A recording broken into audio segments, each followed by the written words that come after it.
这个还不错。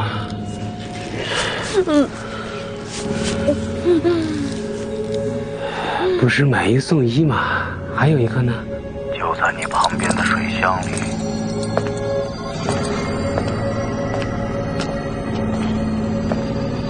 小宝贝儿，哥来了。小宝贝儿。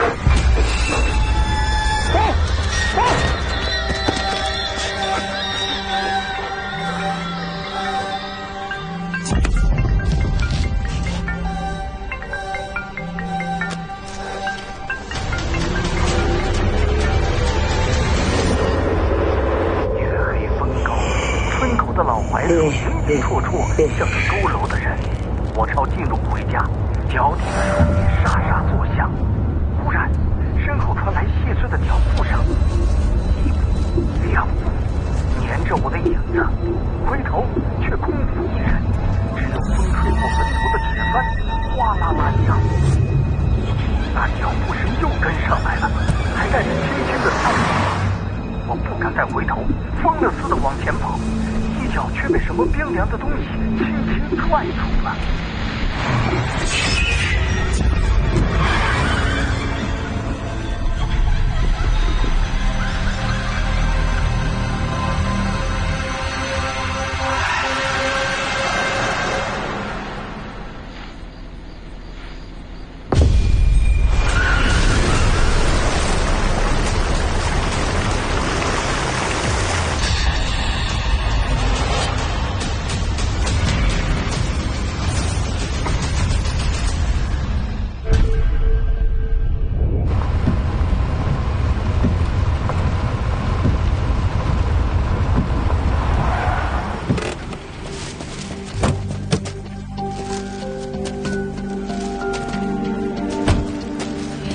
师傅，什么情况？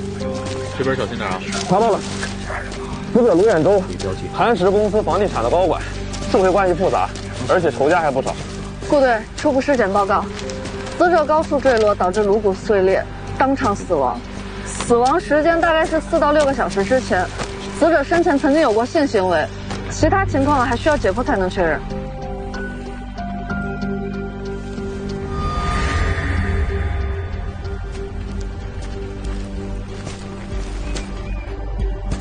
师傅，我刚才来看过了，天台的水箱里躺着一个纸扎，看着怪可怕的。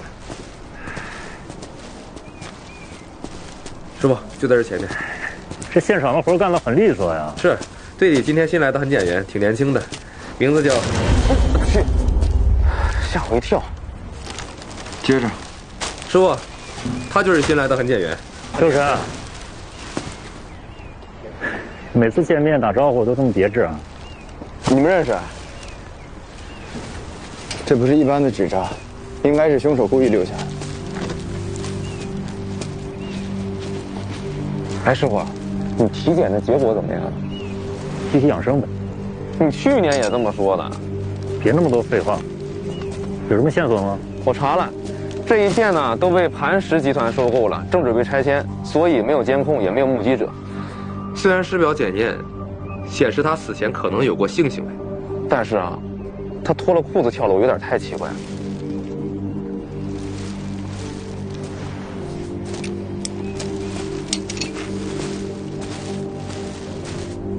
通话记录查了吗？查了，他生前的最后一通电话是他老婆打来的，再往前查还有个境外电话。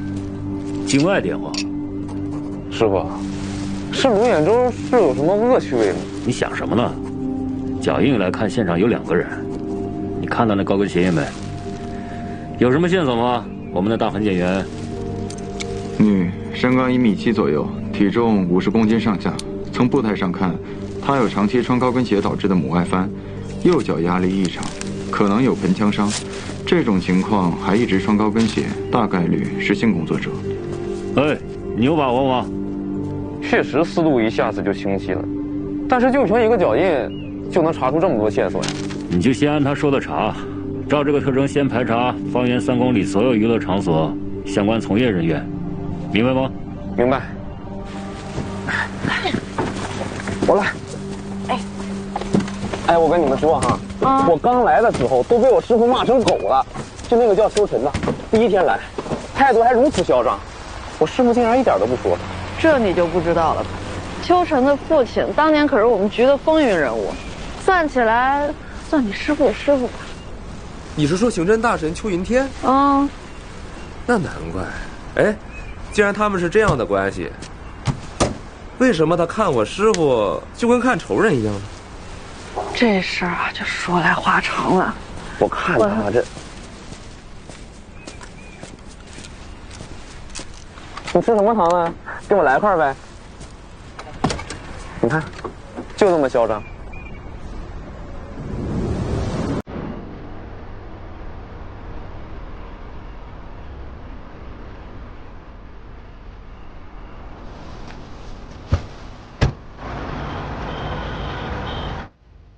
不好意思，我刚做了医美，不能晒太阳。没关系，我这有些照片，您看看。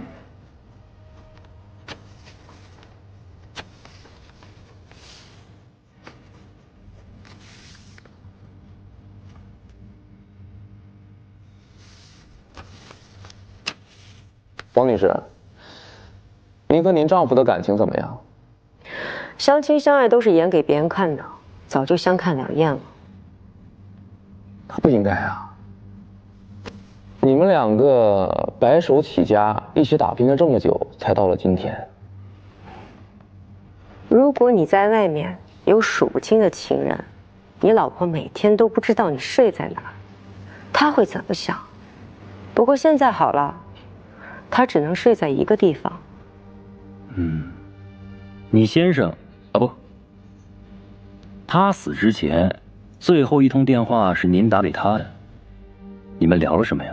还不是老生常谈，我要离婚，他不同意，说白了，他就是不愿意分财产。昨晚11点到今天凌晨2点，您在哪儿啊？在家。有人证吗？保姆、司机、厨师，还有保安，他们都能证明。怎么，你们怀疑是我杀了他？没有，例行询问。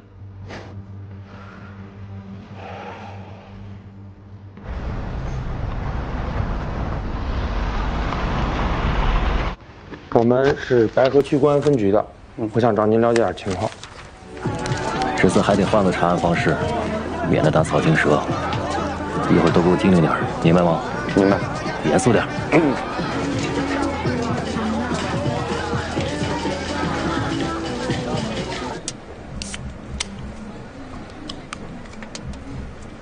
不养生了？你是不是关心我？哎，师傅，他的意思是您这行为啊，有点打脸。你怎么那么多话？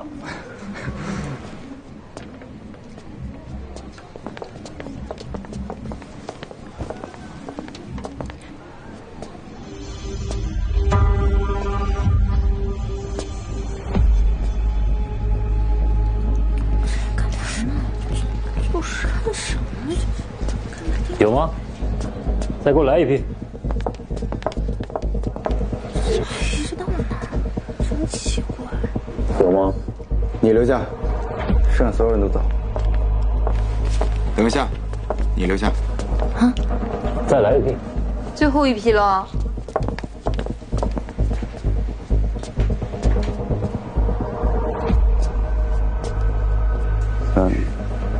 他留下，剩下所有人都走吧。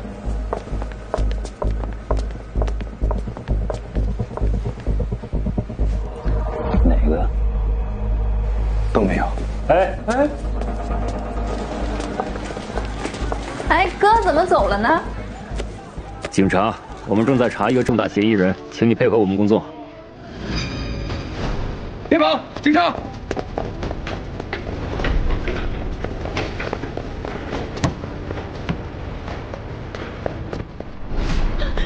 别跑！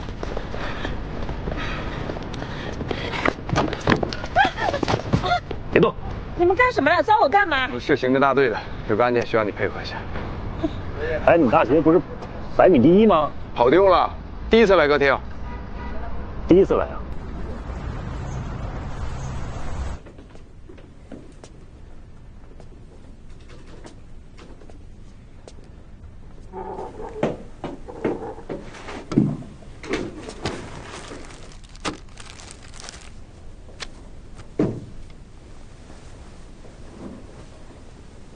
昨晚11点到今天凌晨2点，你在什么地方？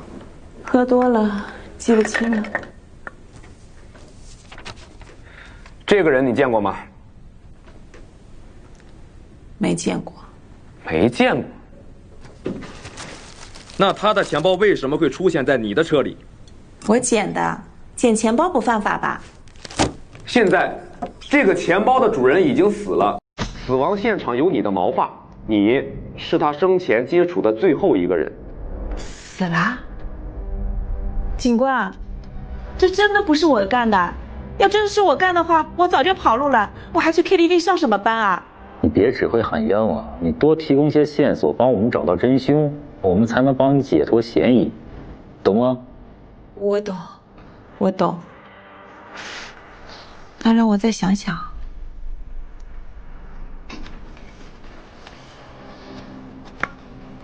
这个，你见过吗？这不是给死人用的吗？我没见过。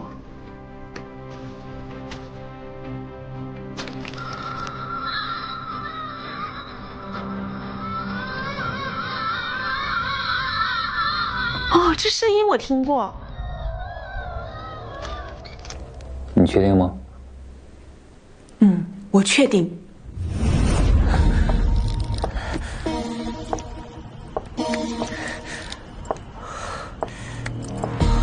小宝贝儿，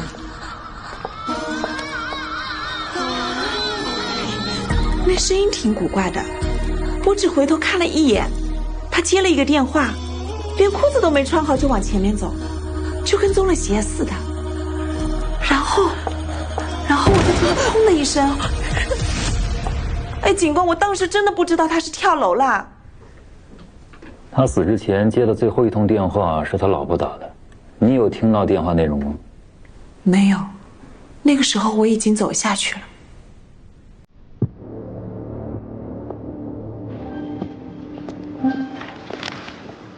哎，思雨，卢远洲的尸检报告。对，你看看，这尸检报告上面说他生前有癫痫发作的病理症状。癫痫？但不是普通癫痫，叫光敏性癫痫，一般是由视觉刺激诱发的。光敏性癫痫。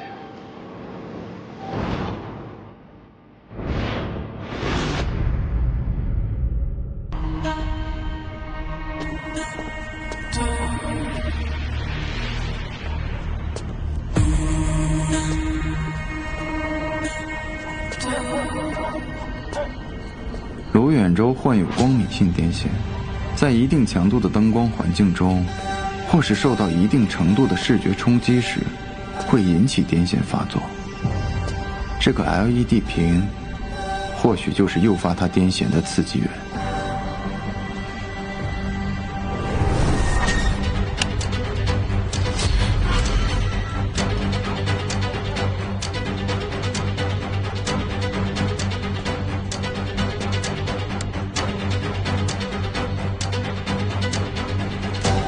凶手很有可能一直躲在这里观察对面的情况，看到卢远洲走到天台边缘，才打开 LED 屏。如果没有错的话，这里肯定会留下凶手的痕迹。根据王媛媛的口供，这里边肯定有问题，再去会会她。王女士啊，我们这次来啊是要跟您说一下，您先生啊，他的死因不是跳楼自杀，不是自杀。那他是怎么死的？癫痫发作后才坠楼的。你们老夫老妻了，他有癫痫，你不知道啊？哦，这我还真不知道。嗨，实话告诉你吧，这些年我们都是各过各的。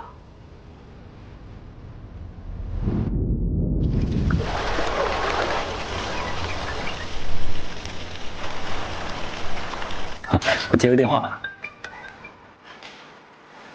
说，城西那边也发生了一场命案。哦，知道了。修然，有案子，那我们就不打扰，先走啊。那你走啊，客气。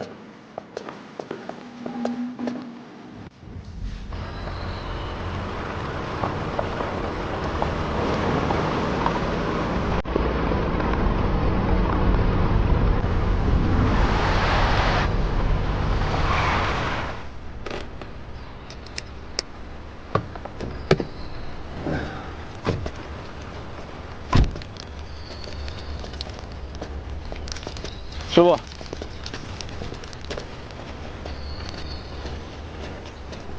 师傅，我们来的时候发现车子前面也飘了个纸扎新娘。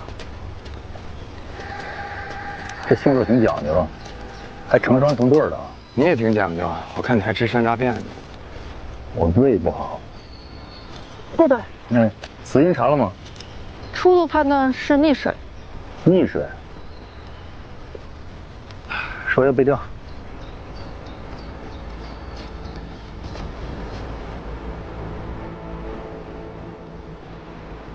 死者名叫张松，36岁，个体司机。周围人都说他是个老实人。妻子赵文是做保洁工作的，两人有个上小学的女儿。虽然欠了些外债，但据说夫妻关系和睦，很少吵架。有外债？对。他这车为什么开到这儿啊？这条路挺危险的，是条断头路。交警说，在这条路上发生过几次交通事故，但是呢都没有出人命。之前在这个地方有一个警示牌，但是后来不知道被什么人搬走了。叶子，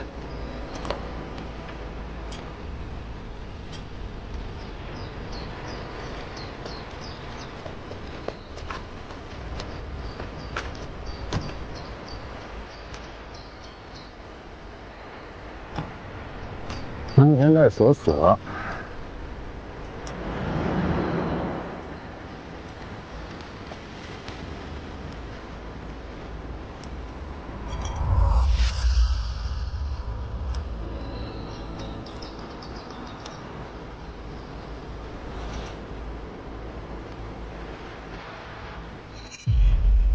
找带。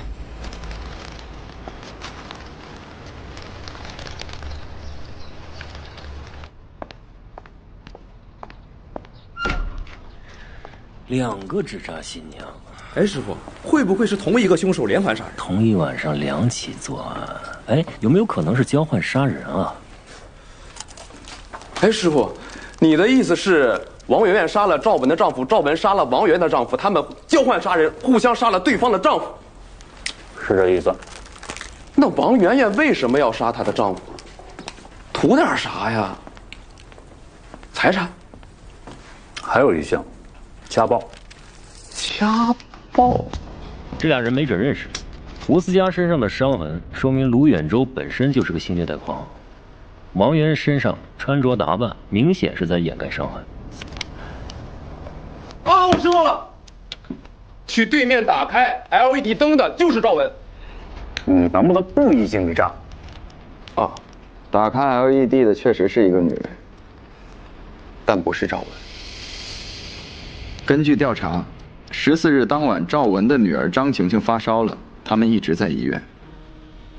我对 LED 屏下找到的脚印做了足迹分析，嫌疑人女，身高166左右，体重60公斤，但应该特意进行过伪装，所以脚步发沉。我猜，她可能还故意穿了男鞋，所以留下的脚步很有欺骗性。不对，张松指缝里的物质检测出来了，是一种超高支羊毛混动马绒，市面上较少，通常用在比较高档的奢侈品服饰。去他家看看。别上错。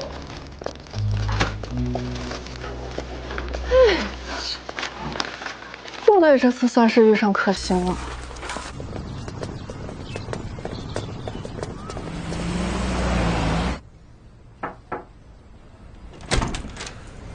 是赵文吧？不是。我们之前在电话里沟通过了，关于你丈夫的情况，我们想再跟你了解一下，方便进去吗？请进，请进。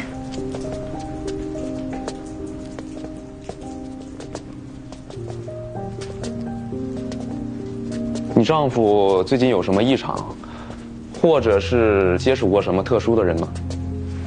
后来都是没白天没黑夜的打工赚钱，几天都见不上一次面。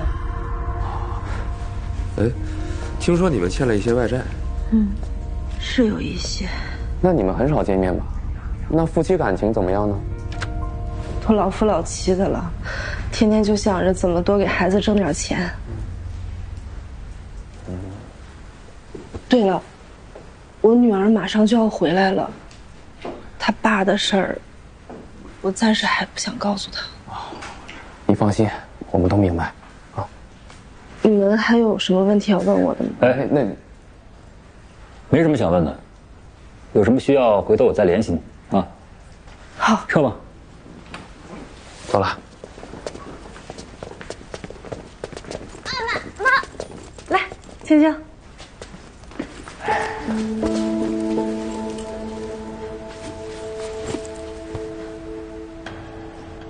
他们是谁？啊，他们是来找你爸爸的。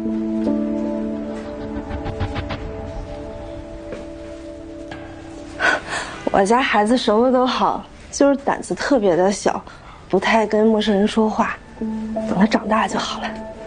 理解理解，没事。来，进屋做作业去，进屋。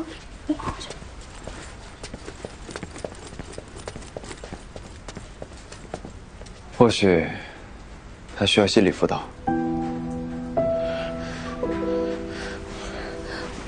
我家这个条件，你们也看到了，能供他上学就不错了，哪还有闲钱干别的呀？我认识一个很好的心理咨询师，除了付费咨询，也做公益服务。晚点儿把地址给你，你抽空带他去吧。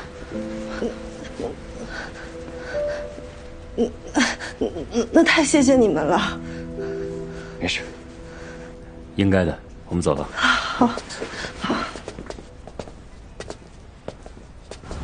哎，陈哥，我看你平常冷冰冰的，但有时候啊，你还挺热情。你说那个心理治疗师是安荣吗？怎么样啊？你们都是我爸的学生，平时不联系吗？大家都忙嘛。你见了他，帮我带个好。不见你都挺好。都这个点儿了，肯定没吃饭吧？哎呀，食堂肯定没饭了。哎，要不咱出去吃点儿？不了，你们吃吧。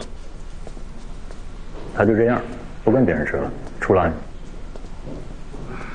你请客啊。哎，行。那你给老师画一个你最喜欢的风景，好不好？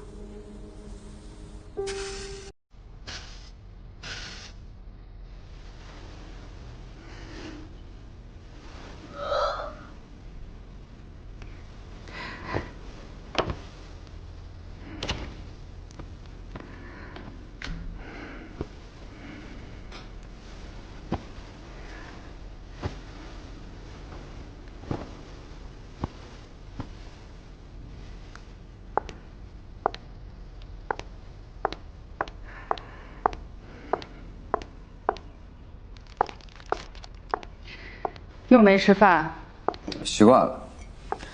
哎，容易，这个还有吗？还挺好吃的。还有一个这个。我出国这段时间工作怎么样？还顺利吗？还行吧，和想象中的差不多。你真是没事的时候不往我这儿跑。哎，容易。他们这风景还挺好的。对啊，你要是喜欢的话，等你休息的时候，我带你去。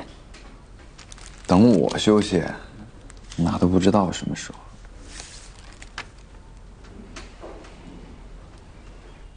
哎，这两个猴子不是一个品种吧？为什么要背着它？这是当地的一种卷尾猴，背上的是吼猴幼崽。雄性卷尾猴呢，会通过绑架吼猴幼崽来获取雌性吼猴给孩子带来的食物，也算是动物界的一种奴役吧。嗯。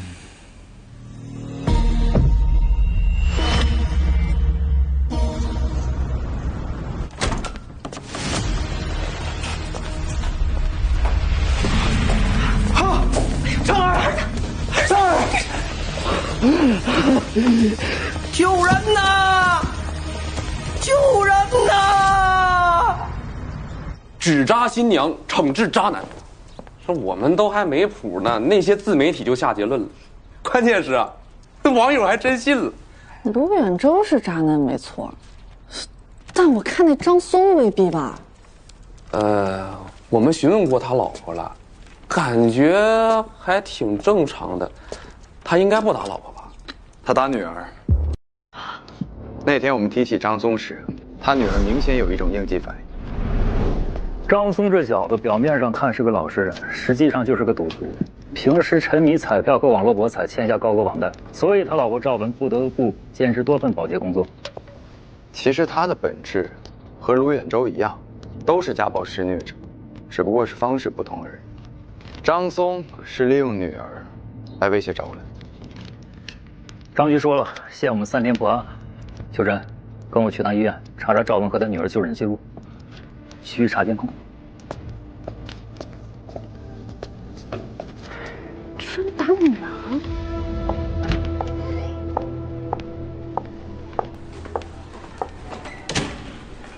你说周正这孩子他也是，哎，齐小莲，你是不是想跑啊？我就想去洗把脸。你哪儿也不能去，你把我儿子害成植物人，你就得留在这里照顾他，知道吗？你这个不要脸的！要不是你偷人，我儿子怎么会想不开，在天上天的寻死？这玩意儿真傻，为了这种女人寻死觅活的，这该死的人就是你！哎，走，还想跑你？你还想跑你？往哪儿跑你给我？你回来！你看看你把我儿子害！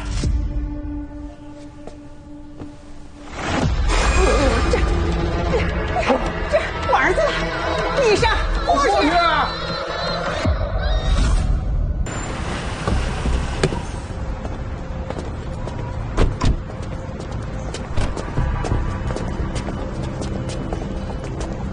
哎，你听说了吗？怎么了？听说那纸扎新娘又杀人了。啊！那住院部上午送来了个植物人，纸扎新娘还能杀人？你去住院部，我去查监控。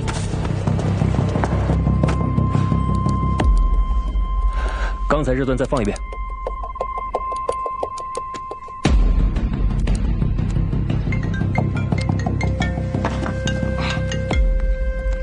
师傅，我现在在医院呢，啊，这边又出现一个纸扎新娘，又来一个。哎，怎么没完没了的？前2个案子还没查完呢，这回是啥情况？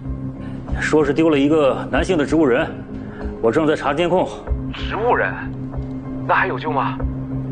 哎，先不操心这个，医生说了，半小时内找到，还能有救，现在还能自主呼吸。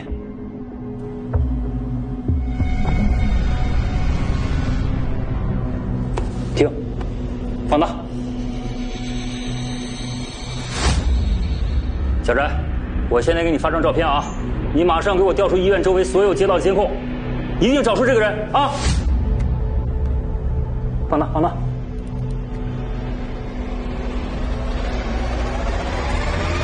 警察同志，自从去了戚小玲这个不要脸的，我儿子自杀了不下5回，但只有这一次闹进了医院，谁知道是不是他干的？要么就是他在外面勾搭的野男人干的。警察同志，我开始也觉得这事儿蹊跷，这本来呢是想报警，后来孩子他妈觉得丢脸，他就把我给拦下了。哎，有什么蹊跷的地方？今早我们去的时候，救人呐！救人呐！光顾着救人了，后来拆开快递呀，里面也有一个纸扎新娘。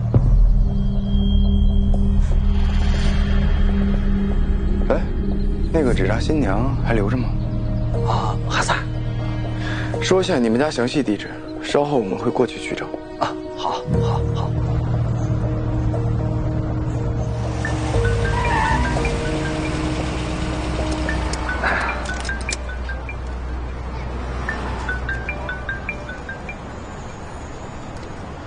喂，师傅，监控显示，那个保洁员最后就消失在阳光小区。周正和戚小玲就住这个小区。你看一下，这是我医院拍的监控。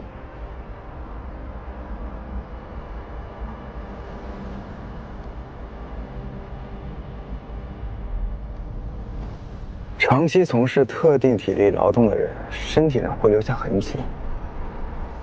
你看，从他的脊椎曲度还有特殊步态来看，这个人应该是一名真正的保洁，而且这个人，咱们都认识。是赵文。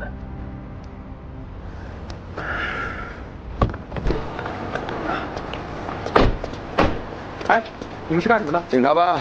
哦，同志。你们小区有没有个保洁叫赵文？赵文哦，赵文我认识，赵文一直在我们这儿做保洁。5号楼跟6号楼是商住两用楼，里边有很多小公司跟小店。赵文做保洁的得有10几家。10几家？喂，小陈，你现在马上联系赵文所在的保洁公司，调取赵文提供保洁服务的所有地址，马上发给我，听懂了吗？好，尽快。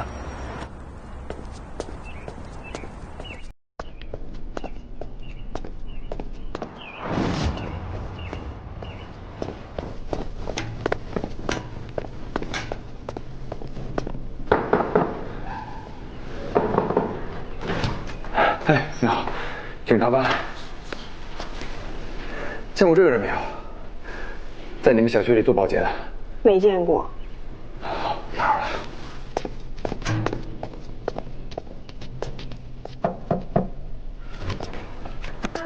您好，我是公安局的。您这有没有一个叫赵文的在你家做过保洁啊？没有。那您帮我看看，有没有见过这个人？没有。你确定吗？没见过。行，那打扰您了。好，没事。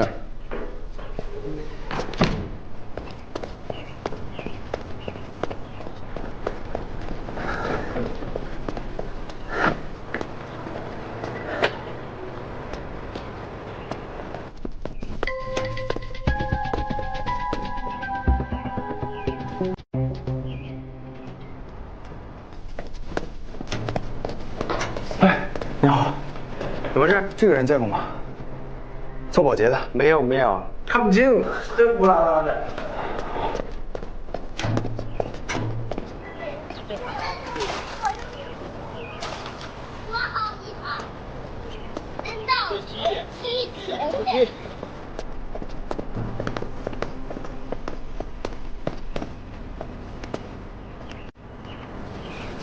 哎，顾队，这边把户找完了没有？我这也最后一家了，也没有。啊，抓紧时间，必须赶快找到对象。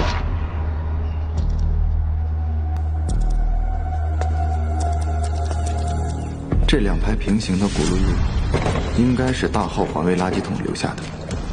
它旁边的脚印时浅时深，不符混乱，说明这个人拖着重物，体力不支，一直在调整方向和重心。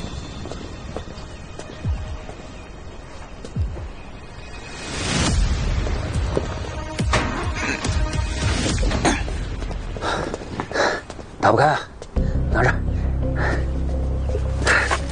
关键时刻还得靠这个，抓紧的吧。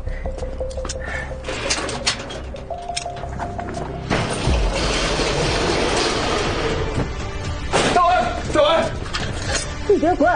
把刀放下，放下刀。你别滚！想想你女儿。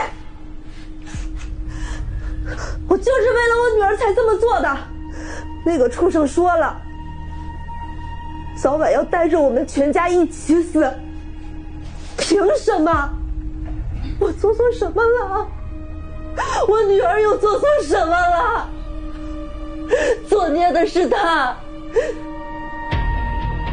要死也是她死。张松已经死了，他不会再伤害你女儿了。但你现在的所作所为，却很有可能给他带来一生的伤痛。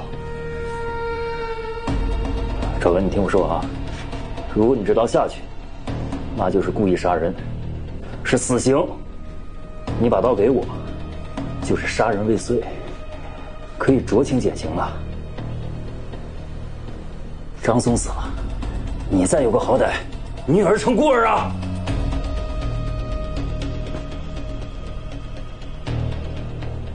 赵文，我母亲在我7岁那年就去世了。之后每年过生日，我都会想起她。那天在咨询室，你女儿填资料的时候，我看见3天后就是她生日了。难道你不想继续陪着她长大？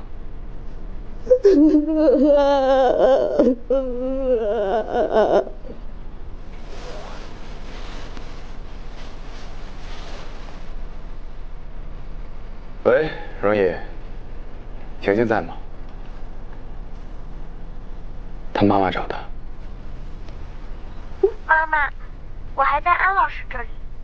他刚才问我有什么梦想，我想了一下，我没什么想要的，我只想和你一起过平凡的生活，就我们2个人。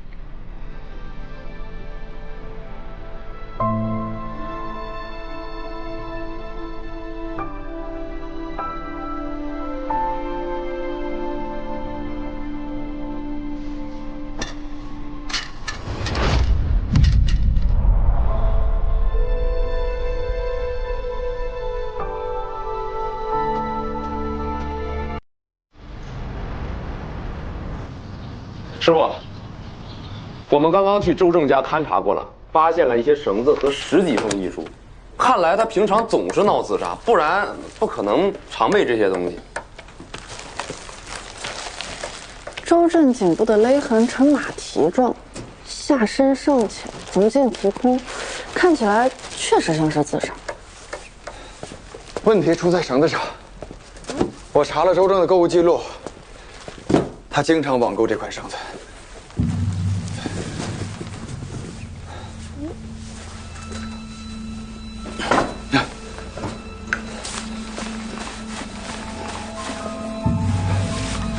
来，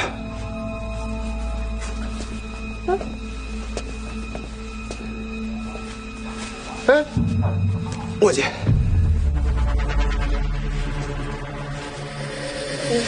你这是干嘛呀？我做。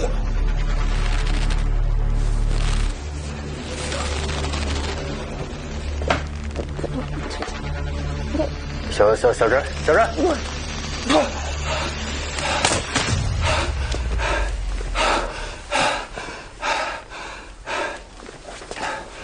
他果然不是真的在求死，而是在绑架。绑架？谁绑架谁？齐小玲。这是一种道德绑架，也可以说是情感绑架。周正想用这种假自杀的方式，把齐小玲留在身边。这种特制的绳子，受力到一定程度就会断开，根本杀不死人。而那个正常的绳子，也是害周正差点丧命的原因。这明显是被人偷偷替换掉了。是赵文。那周正自杀的那根绳子上有没有找到他的指纹？谁的指纹都没有，但我检测出了2甲基硅甲烷，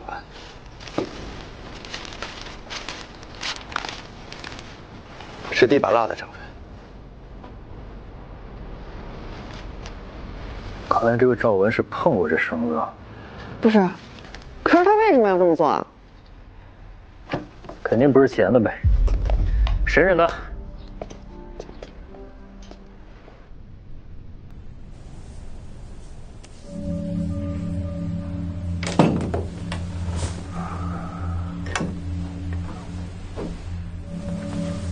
赵文，你为什么要杀周正啊？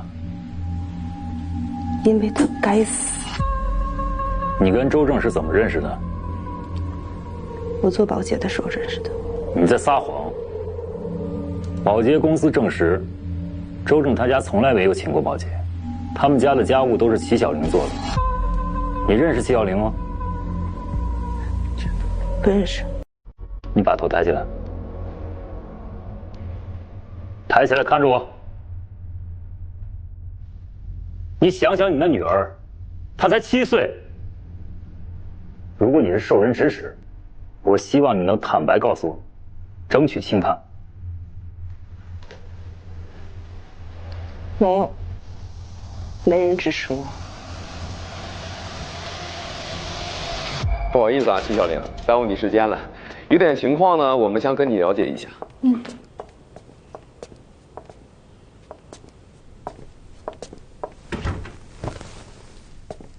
哎，齐小玲，周正自杀的当晚你在哪里？那天我们吵架了，吵得有点凶，后来我就自己住酒店去了。你们可以去查酒店的监控。有个叫赵文的，你认识吗？不认识。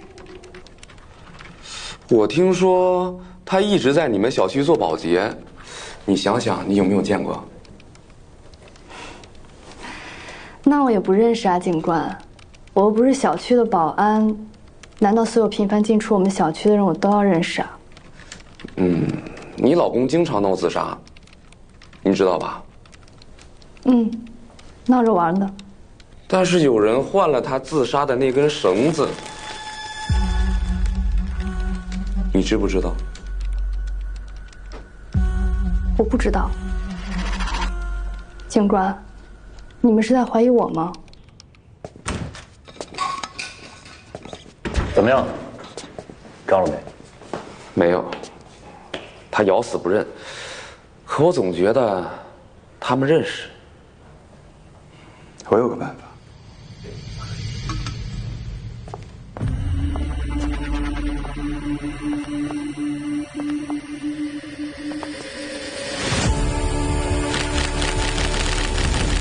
你一定要逼我是吧？那咱们试试啊！别闹了，给我，给我！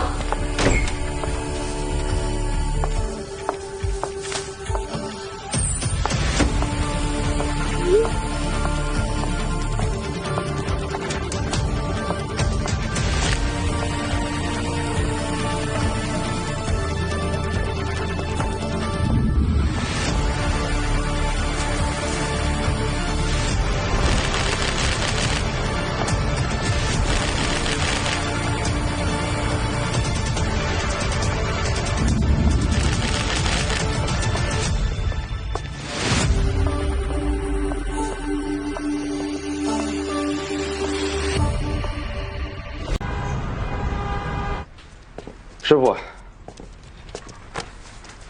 齐小玲的笔录。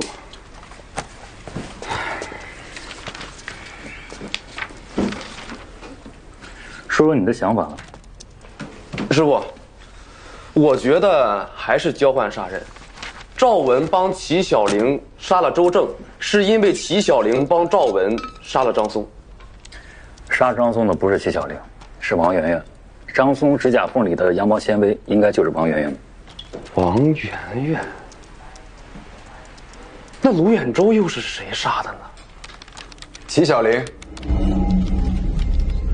根据足底内侧和前足区域的磨损来看，开灯的那个女人应该会有扁平足加莫顿齿，这两种特征叠加会形成一种独特步伐，再加上她有可能是小脚穿大鞋和负重的缘故，会导致她的步长变短、步宽变窄、步角变小、压力后移。这就是说，为什么足迹边缘会不清晰。齐小玲帮着王媛媛杀卢婉洲，王媛媛杀了赵文的老公张松，赵文又帮着齐小玲杀她的老公周正。哎，这样推测就说得通了。那谁是主谋啊？齐小玲吗？从目前的审讯证据来看的话，齐小玲最有可能是主谋。那可是现在只有赵文认罪了，而且他咬死不承认自己认识齐小玲。齐小玲和王媛媛，他们两个的犯罪证据又不够充分。顾队，基于这些共同点，还得汇报上级部门，研判是否并案调查。我同意。9月15日当天，齐小玲说她和周正吵了一架，自己一个人去了酒店。酒店已经把视频发过来了。不错啊，咱们这个案子总算是有点眉目了。到饭点了，先吃饭吧。哎，你不去啊？吃饭不积极，脑袋有问题。就是，我听得见。你那个是监听耳机啊？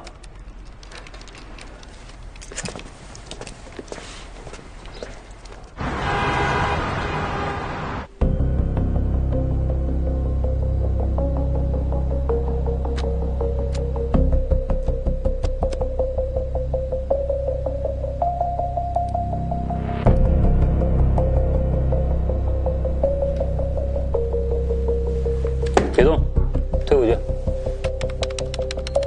停，对，就这儿，放倒。再大点。这个戴假发的女的，王源吧？好像是她。再找找郑莲，就是她。看看时间，张松案发时间之前，没错，就她。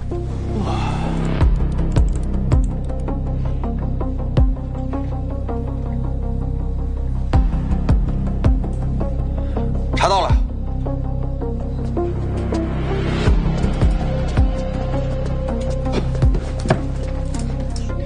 齐小玲的伪装可比王媛媛高明多了。这是齐小玲。可惜的是，她这身衣服不够合身，而且你们仔细看她走路的姿势，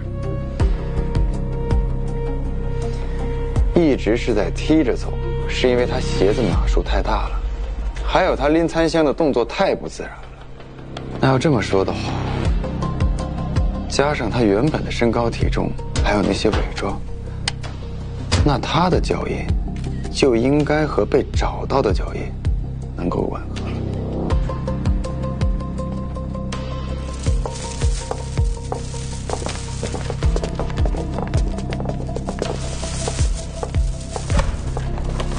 王媛媛。因你涉嫌谋杀案，现在对你依法进行传唤，你有义务配合公安机关调查。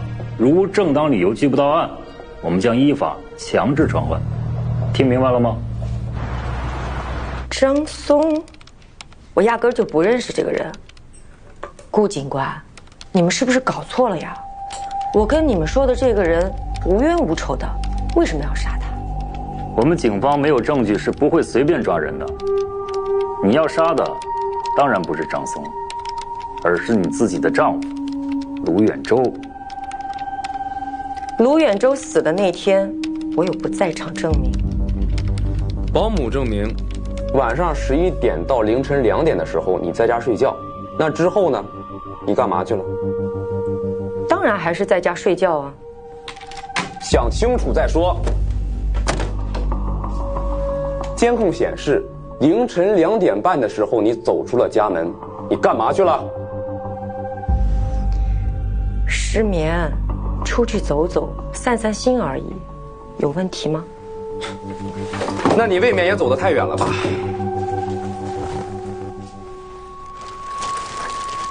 这件衣服你认识吧？这是在你家附近的垃圾站找到的。这是一件限量款啊，扔了不可惜吗？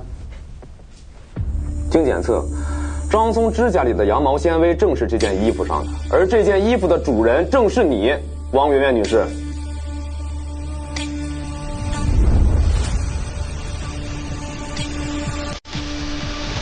师傅，打车，上来吧。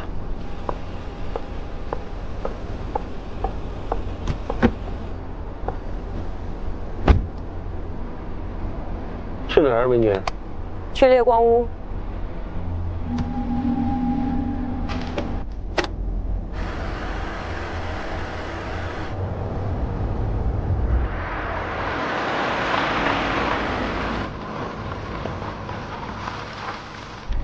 我到了。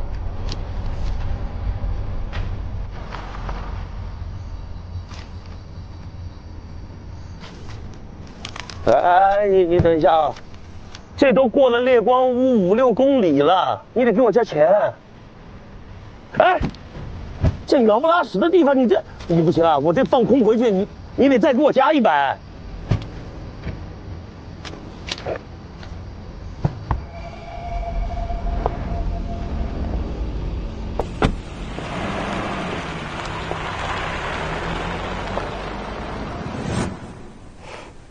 顾警官，你应该不了解奢侈品吧？这件衣服确实是限量款，可它还有很多高仿 A 货，从材质到款式都一模一样，有同款的人多了去了。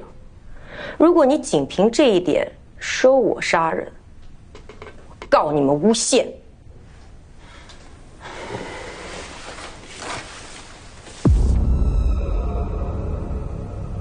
这2个人你认识吧？看似完全没有社会交集的3个人，完成了3起谋杀，帮助对方杀死自己的丈夫。顾警官，我压根不知道你在说些什么，我也不认识照片上2个女人。再说了，你也说我跟他们没有任何的交集，无缘无故的，我凭什么杀他们？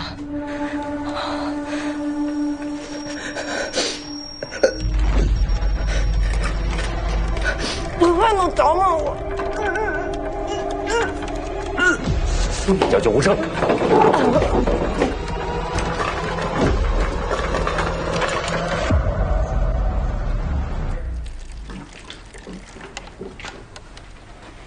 哎呀，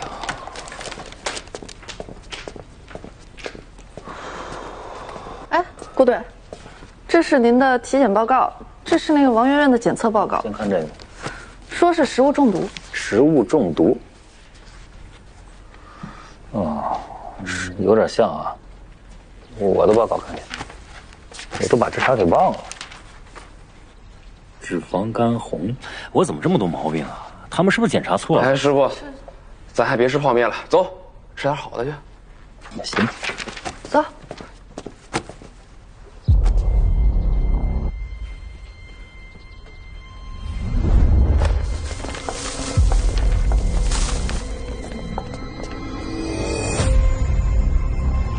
王媛媛在被捕之前吃了大量的银杏果，而这种银杏果含有机毒素，成年人只需要吃10到15克就可以引起中毒。她是算计好的，在审讯时毒发。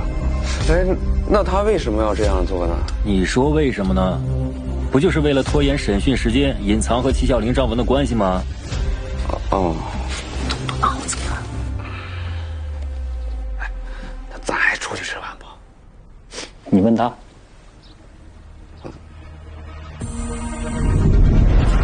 王媛媛老家的布局，怎么会和周正家一样？我知道他们之间的关联了。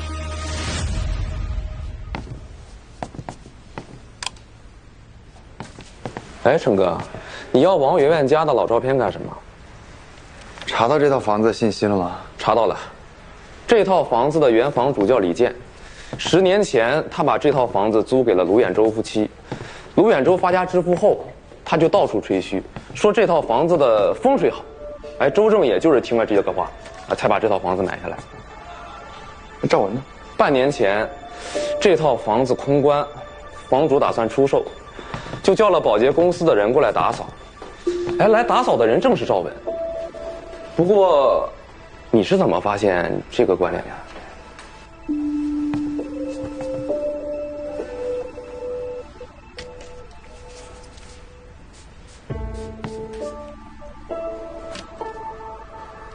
等我一下。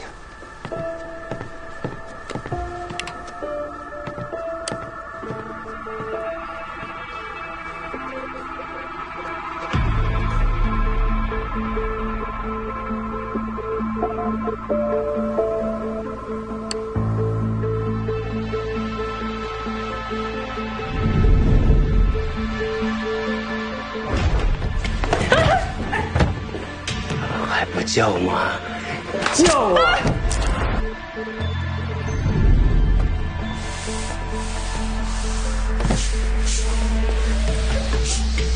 过来！哇！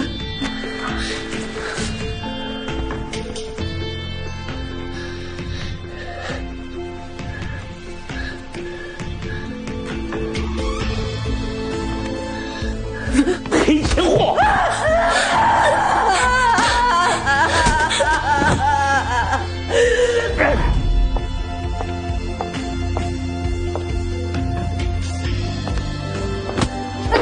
你又要去勾引谁？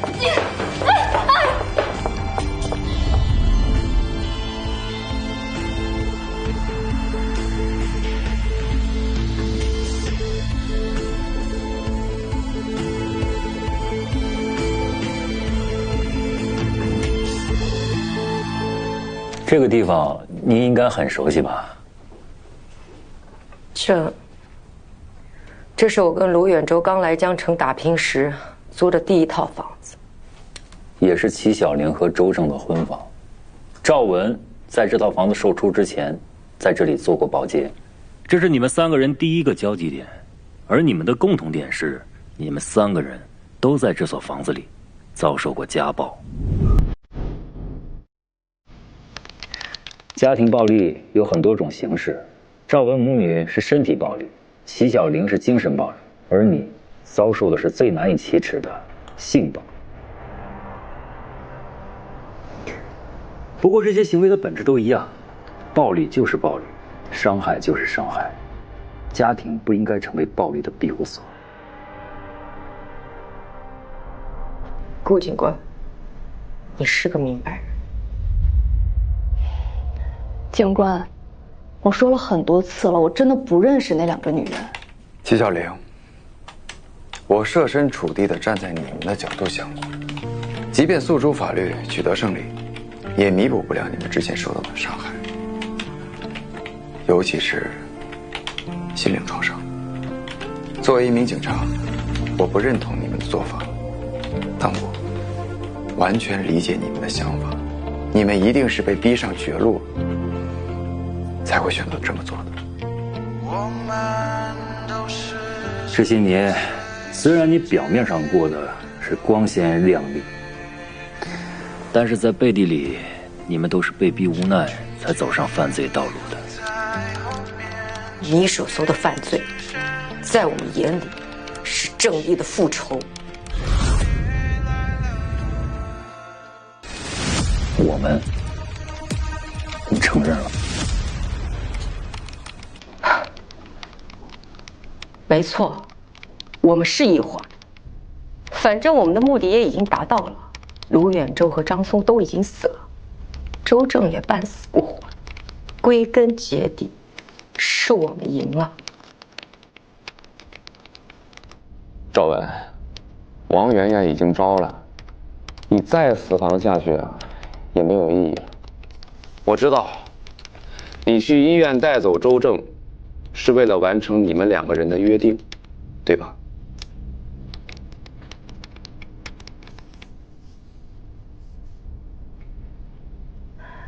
对。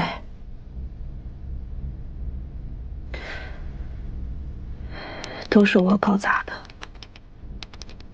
就算周正成了植物人，小玲还是逃不掉。可能要被周家的人逼着他照顾他一辈子，他太苦了。赵文，你还记得吧？他有一个女儿，7岁。他最开始参与你们的计划，就是因为他女儿。可现在呢，他为了帮你，连他女儿都不顾了。那几个男人都该死，尤其是卢远洲那个变态。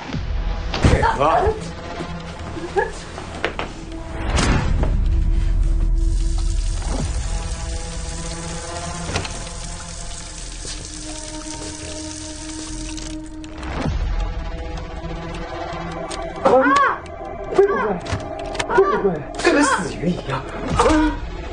这可以，这么爽，爽不爽？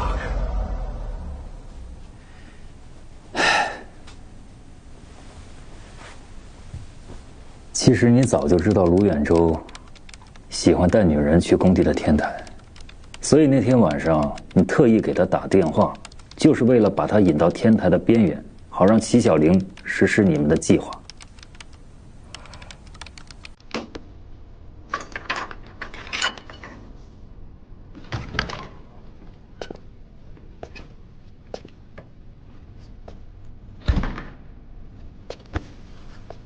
那2个都招了。齐小玲，王媛媛和赵文已经招了，我们现在办案，重证举轻口供，哪怕你不招供，凭现有的证据也能定你的罪，所以你没有必要硬扛，早点交代，对你们3个人都好。你还想知道什么？你们谁是主？齐小玲，你应该知道，主犯和从犯的量刑区别是很大的。我们之间没有什么主犯从犯。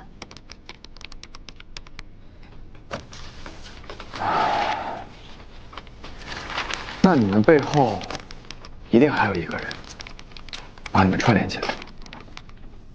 没有人把我们串联起来，是命。我们是3个命苦的女人。那你们为什么要在现场放纸扎新娘？这是我的主意。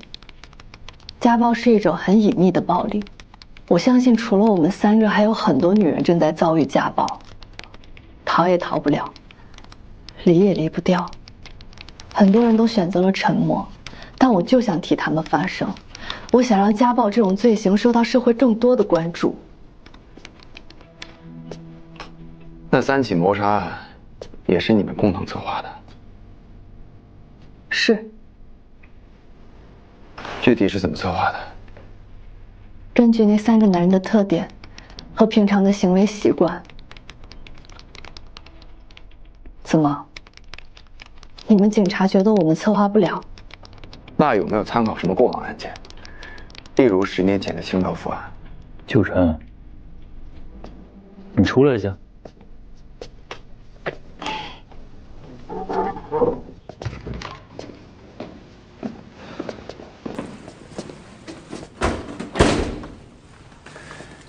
谁允许你问清道夫了？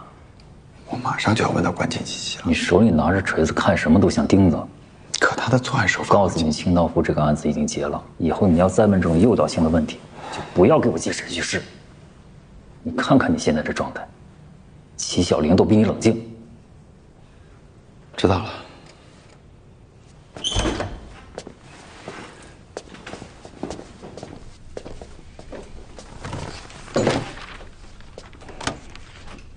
齐小玲，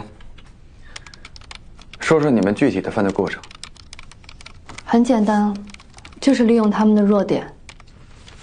赵文说周正该死，他为什么这么说？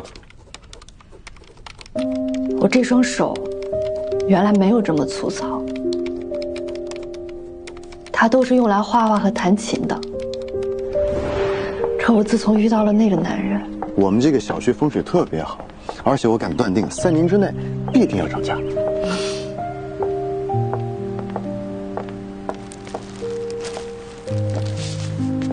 小玲，你愿意嫁给我吗？我们结婚之后没有多久，我就发现周正其实是一个不折不扣的暴力狂和控制狂，他怀疑我身边出现的所有男人。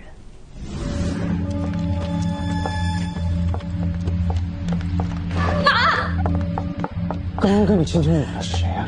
那个是我同事，我们同事那么近啊？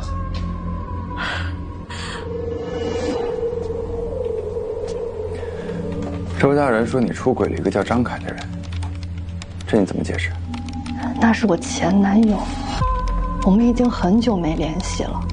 我不知道那天他为什么给我发了一条消息，就被周正看到了，然后他就发了疯了一样说我出轨了，就用自杀威胁我。你能不能相信我？我真的没有。没有，我在这边总能去死。周正，我听你的，我都听你的。周正，你要干什么？你要是再搞我就上去跳下去！我不了，我不了，你下来，下来好不好？冷静，冷静！让我怎么冷静？啊！我错了，是我错了，好不好？起初我还以为他真的要自杀，我吓坏了。到后来我才意识到，他其实就是在演戏。他就是那种表演型人格，他喜欢把自己扮演成一个很深情的人设、完美的丈夫，甚至是可怜的受害者。他除了控制我，还在外面到处散播谣言，把我塑造成一个不折不扣的荡妇。警官，你们觉得他该不该死啊？理解。你们理解不了。只有真正经历过的人才能理解。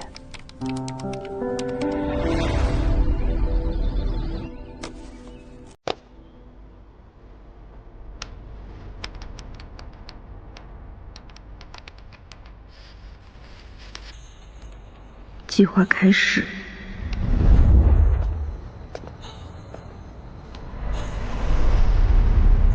我按计划换掉周正的绳子。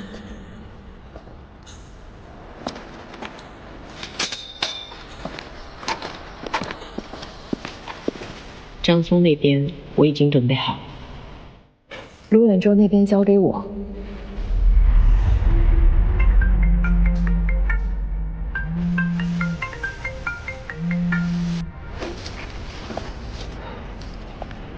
喂，卢远洲，玩得够花呀，玩够了，来算算我们的账。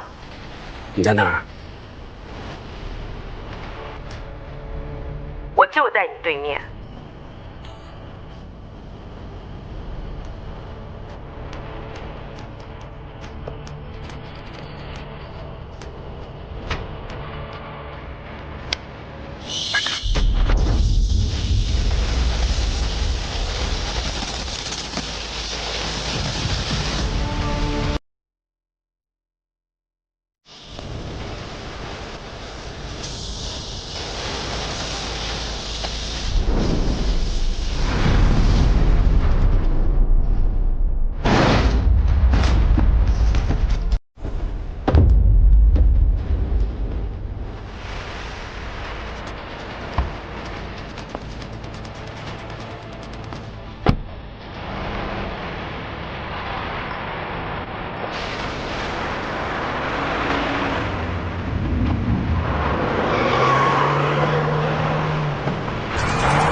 来，都辛苦了，干一个。嗯。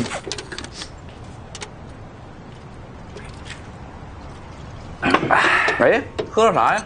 我瞅瞅。你别再掉进去。红枣桂圆，还挺养生啊。你回头再给他加点枸杞，然后让他给张局端去。喂，师傅，咱们别提张局了啊，这案子可算结束了，咱今天好好吃一顿。嗯，还没结束。应该还有一个人。你怎么就能够确定他们3个人的背后还有一个人呢 ？Intuition， 啥意思？直觉。我还intuition，你intuition错了呢。这案子明明都已经结了，你非要没事找事儿。行了，都别说了，今天就是开开心心吃饭啊，别聊工作了啊。嗯。哎呦，可别提了，现在结个婚不只要钱，还要人命，吓得我都有点恐婚了。可怕的不是婚姻，那是人。你找对人不就没问题了吗？哎，思雨，我真的建议你，你要是找那一半的话，你可以在咱们警队上，是吧？警。怎么？毛遂自荐呢？你不觉得这些案件有些似曾相识？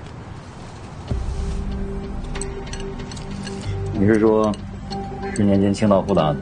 没错。按常理来说，这3个女人应该隐藏她们之间的关系，可是案发现场的纸扎新娘直接把这3起案件串联起来。你猜他们为什么这么做？难道他们自己心里不清楚。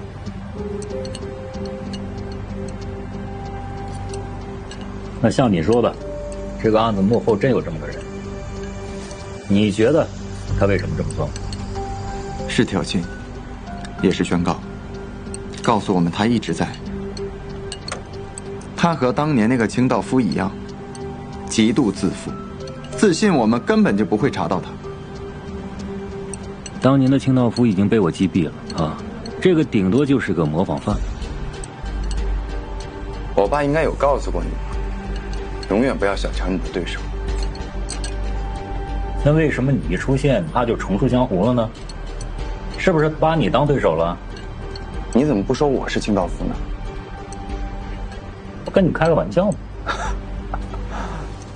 真好笑。行了，别藏着掖了啊！天塌下来我顶着。你是天塌下来也得先吃饭吧？哎，越来越了解我了。我看了你的体检报告，你有继发性胃青炭。谢谢你替我爸挡了一刀。师傅，您这体检报告啊，就这么晾在桌上呢。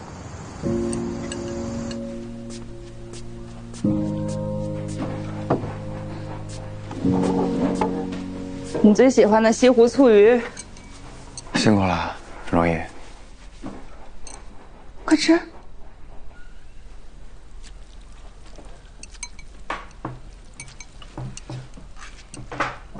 案子破了？那你怎么还不开心？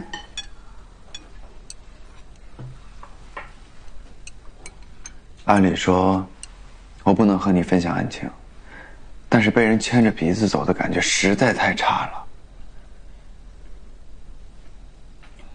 我就怀疑，这3个女人背后一定另有其人，但现在什么证据都没有。别着急了，你那么聪明，查明案件是迟早的事儿。快吃饭吧。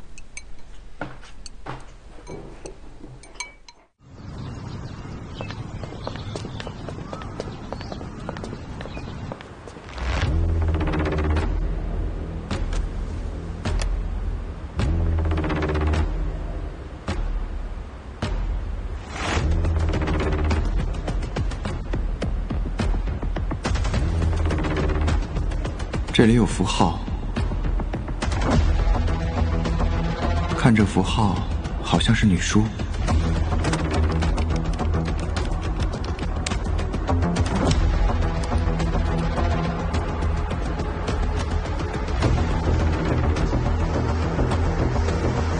天下妇女，姊妹一家。原来你一开始就把答案告诉我。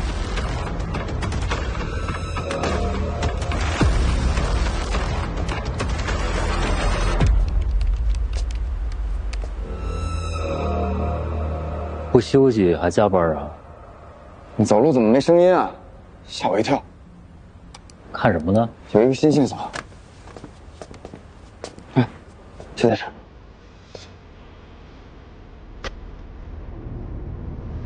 这写的什么呀？看这个，这是一种叫女梳子，是女性专用的一款东西，起源是在湖南的江油。这4个字啊，天下妇女，那边，姊妹一家。那这也看不懂啊。这线索有什么意义？再说这案子已经交给检察院了。那就向检察院申请退回，继续侦查呀！必须要再审一次齐小玲他们。你还坚持这个案子背后有人？没错，如果连他们都不知道纸扎上的秘密，那背后一定另有其人。那行啊，你跟张局说，跟我没关系啊，别提我啊，我帮不了忙。不是，你是队长，我是队长。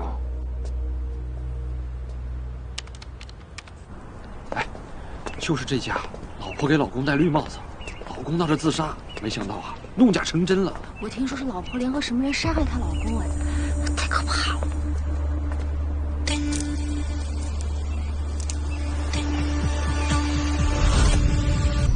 姑娘，细推你八字，乃金寒谁人之相，命你冲克，以致阴邪入侵，需以成阳之法，方能扭转乾坤。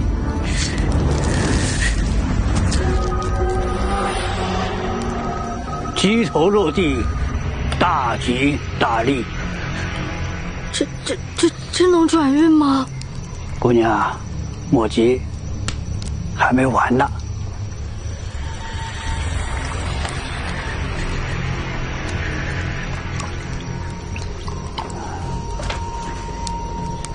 姑娘，别嫌弃这鸡血腥啊！别急啊！哦，多摸点啊，都是为你好。你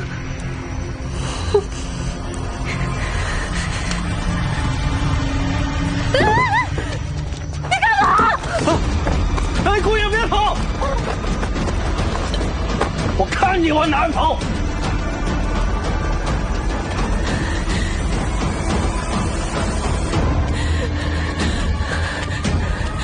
跑！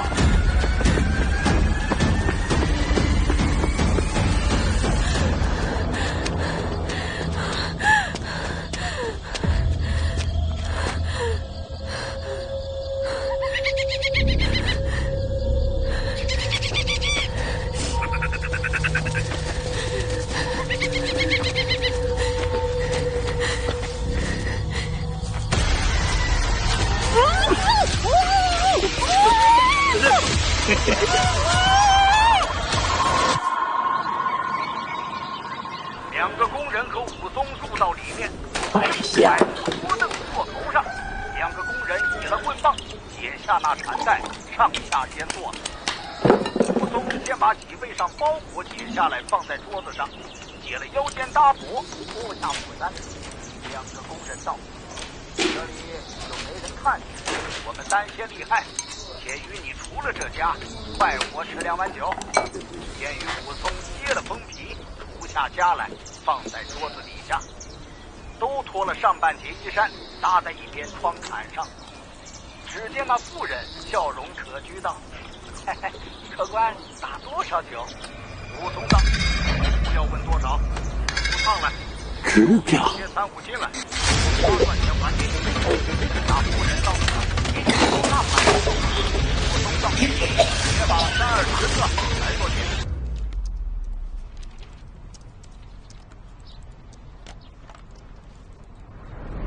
这是一种叫女梳子，是女性专用的一款东西。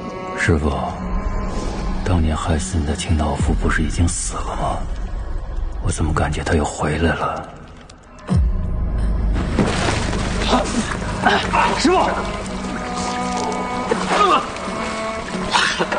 走，握住，抓住，抓住！你抓师傅！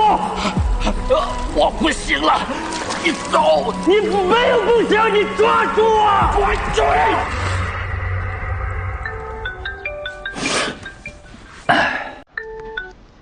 喂，碎沙，出警！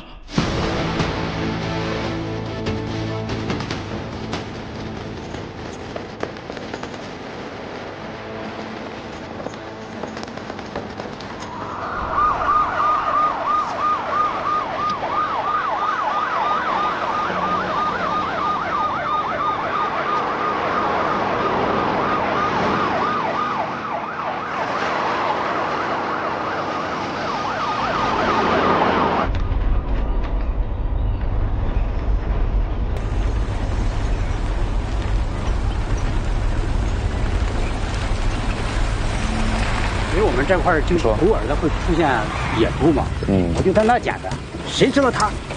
好了，你等一下，师傅，神哥，什么情况？哎，你说一下你是怎么发现这些尸块的？因为我们这块吧，有时候偶尔出现几只野猪，我就在那捡的，我还以为是人家扔的那个猪肉呢，没想到是人肉。顾队。这里发现一只断手，你最近呢待在村里，哪也别去。如果后续有什么情况的话，请积极配合我们调查。好。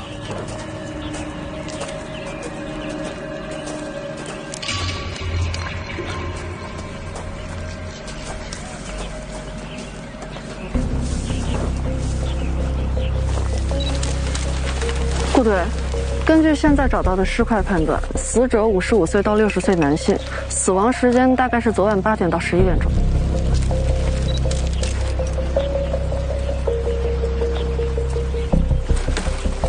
哎，你看啊，中指内侧有一个老茧，代表着这个人有长期输血的习惯。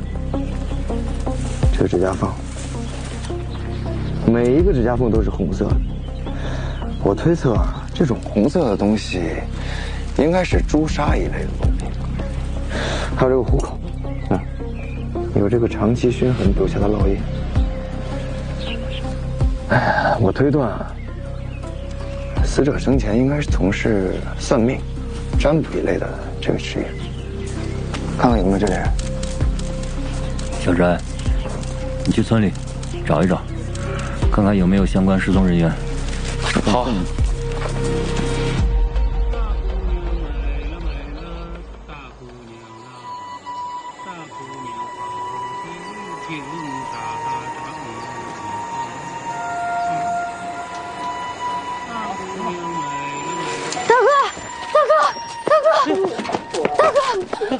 你这是咋了，大妹子？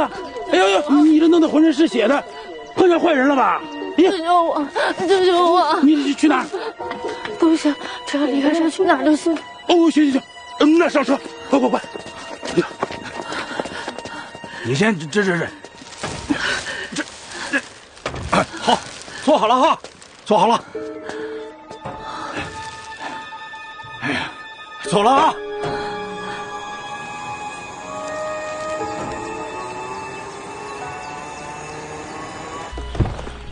师傅，没算准备，查到了。我们根据陈哥推测的方向，的确在王屋村找到了一个算命先生，叫王锡川，男，58岁。哎，村里人还说王锡川会抓鬼，这个青纱帐里的鬼都是靠他做法镇压的。哎，传的有鼻子有眼的，很多人都信了，他也因此出了名了。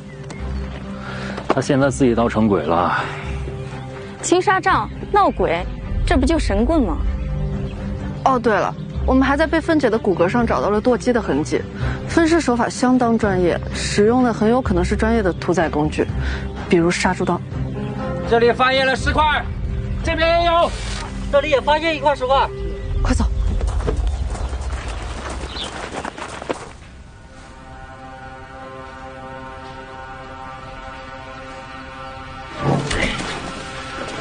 来，妹子，赶紧进来，赶紧进来！哎呀，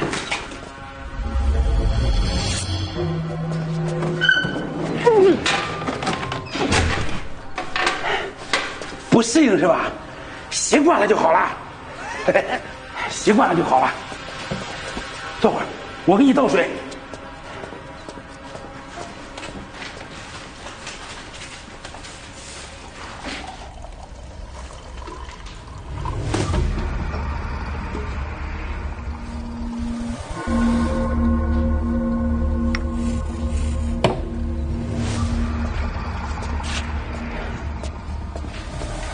喝水，来喝热水。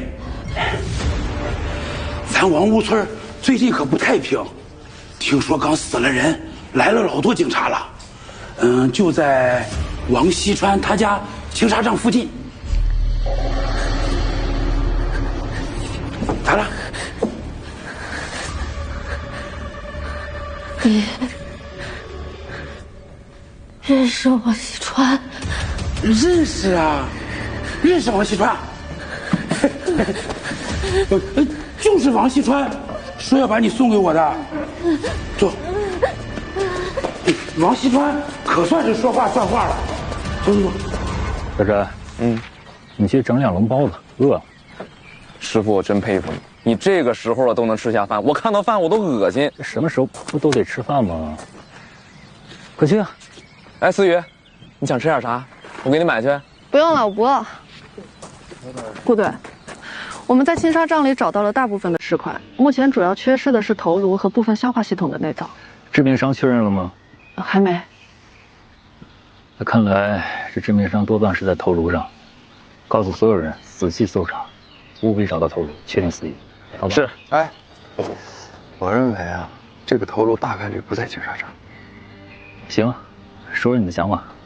当年的清道夫案里也有一起分尸案，凶手将被害者的尸体扔进河里，直到把河水抽干也没有找到全尸，因为被害者是中毒而死，而能直接检测出毒素的内脏组织，从头到尾就不在河里。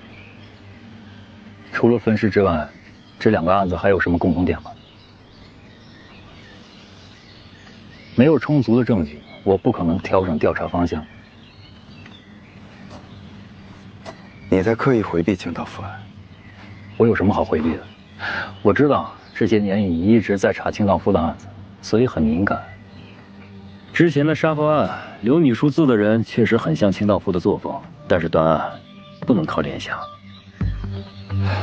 好，我会找到更多的证据，证明这个2个案子之间的关联。跟我年轻一样，都挺倔。行啊，拭目以待。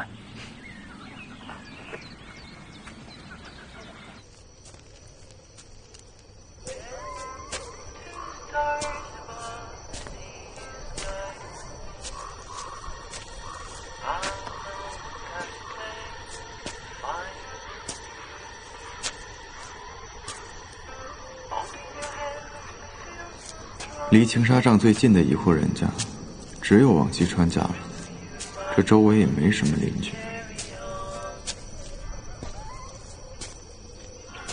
这些是麻醉用的草药，他们用这个做什么？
这里有血液喷溅痕迹，看来出现过打斗。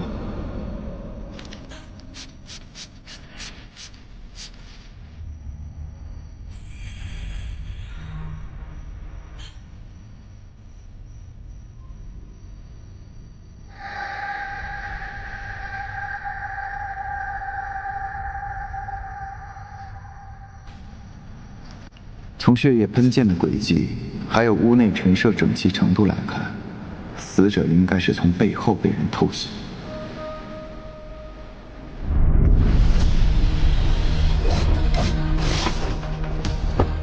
他们应该认识，并且关系很近。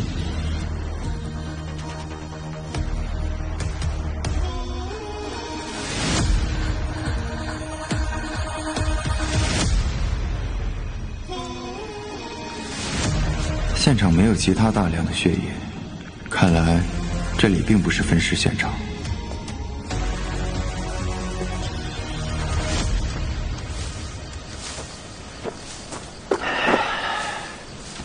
臭小子，秋川跑哪儿去了？不接电话。顾队，哎，这边有新发现。头颅找到了？没有，又找到2具新的骸骨，而且都没有头。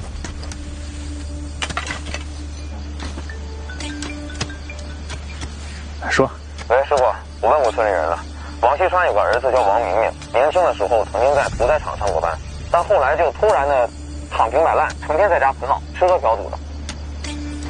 听我说，马上去查王明明，看看他们父子都跟谁有过接触，还有，重点问一下他们父子之间的关系如何。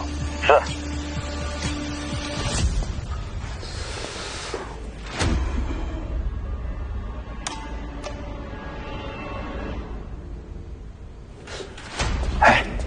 你是从王锡川家地窖里跑出来的吧？哦，那就对了，那就救对人了。那咱们就赶紧开始吧，别耽误功夫了。哎呀，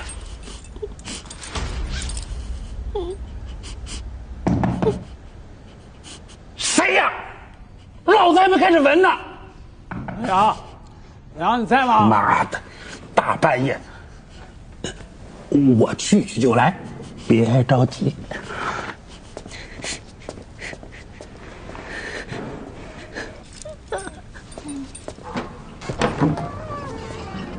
啊，在，大半夜的不睡觉，干啥呢？这么早就睡了？谁家好人这个点不睡觉？不是人家两个警官来了解一下王锡川父子的事儿。警官好，那王锡川父子怎么了？犯啥事儿了？他死了，青纱帐那些个尸块就是他死了。是，听说王锡川还有个儿子叫王明明，在你这儿上过班，对吧？上过。那这样吧，跟我去趟村里办公室，说一下王锡川父子的情况。哦，那现在去？现在？哦，现在。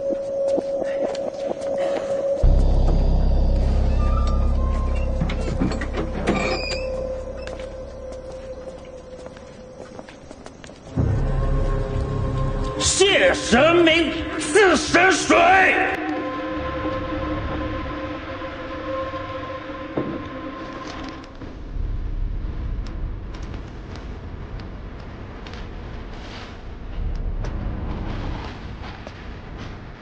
喝了这碗神水，保你长命百岁，财运亨通啊！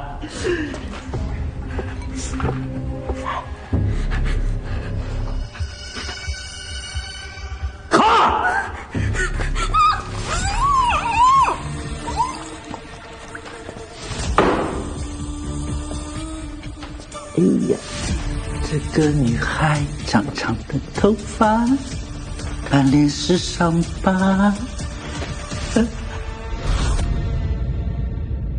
我刚才说的都记下来。详细点。等一下，我接个电话。你说。师傅，熟悉王锡川父子的人都透露他们两人关系不好，经常吵架，甚至动手。前2天，王明明还拿刀威胁说要杀了王锡川。这个人有重大嫌疑，他现在人在哪儿？村里人讲，这2天一直没见到王明明外出。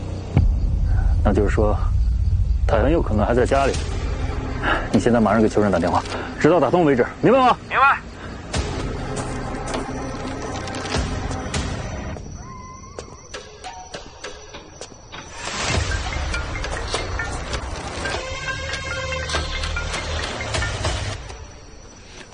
喂，小翟。喂，沈哥，你是不是在来图书馆？师傅让我听听你讲。王锡川的儿子王明明目前活着，他可能还谁？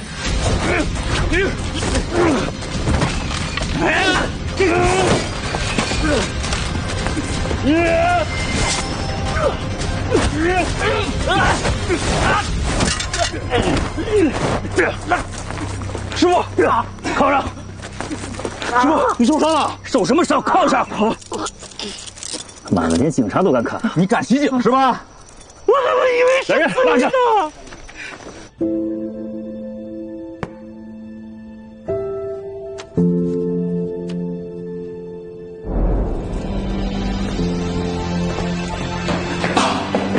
妈！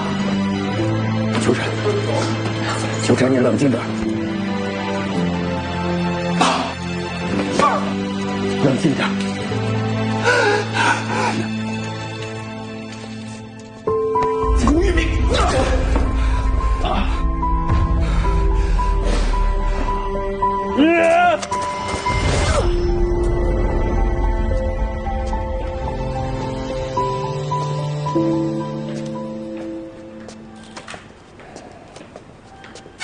哎，你怎么还在这儿？天都快亮了。我不困。那个头颅找到了吗？没找到，回去休息啊。哎，要不你回去歇几天吧？那个头颅我会找到的。秋真，我理解你，你有你的办案思路，你也着急破案，但是我请你以后出任务的时候不要单独行动。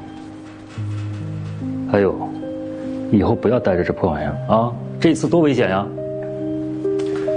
我办案的时候没有听耳机，而且这个耳机是我爸送的。什么时候戴，什么时候不戴，我自己心里有数。你爸送的？我看看。行了，赶紧回去睡吧。哎呦我操！杀猪刀，还有这些尸块，证据确凿，你还有什么可说的？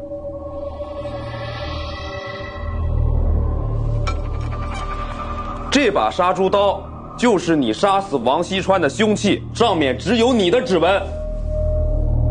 怎么没杀人啊？不是，我还指望着老王八蛋给我买酒喝呢，我杀他干嘛？前天晚上你去哪儿了？都干嘛了？哎我操！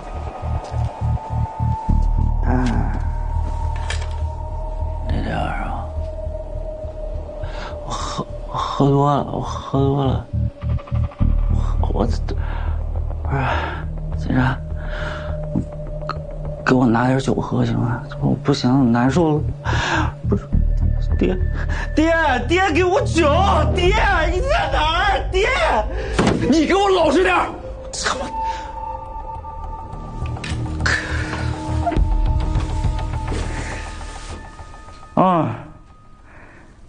想起来，我是跟老王八蛋吵架了。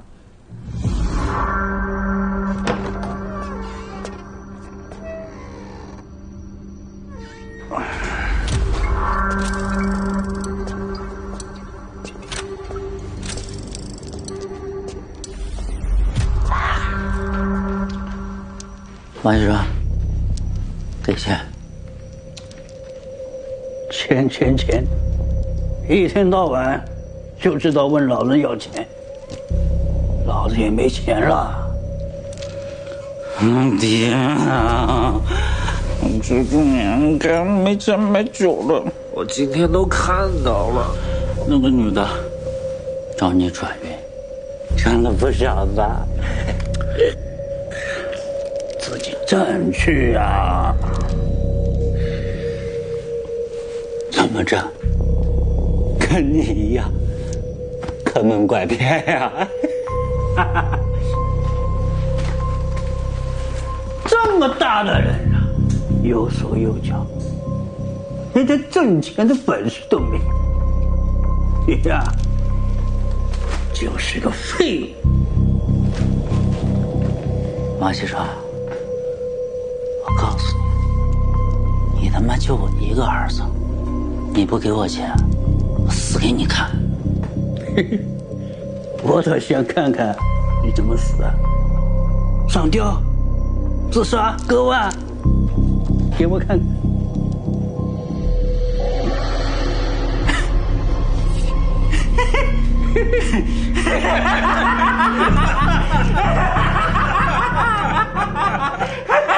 给我！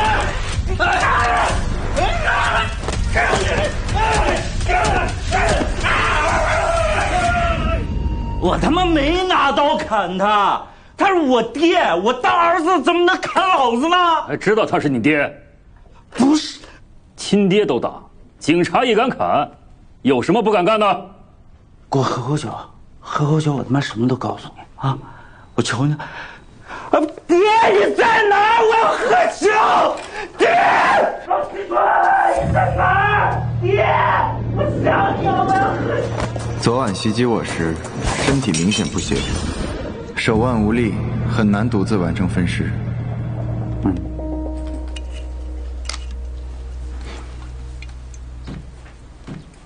哎，这王命喝的是假酒吧？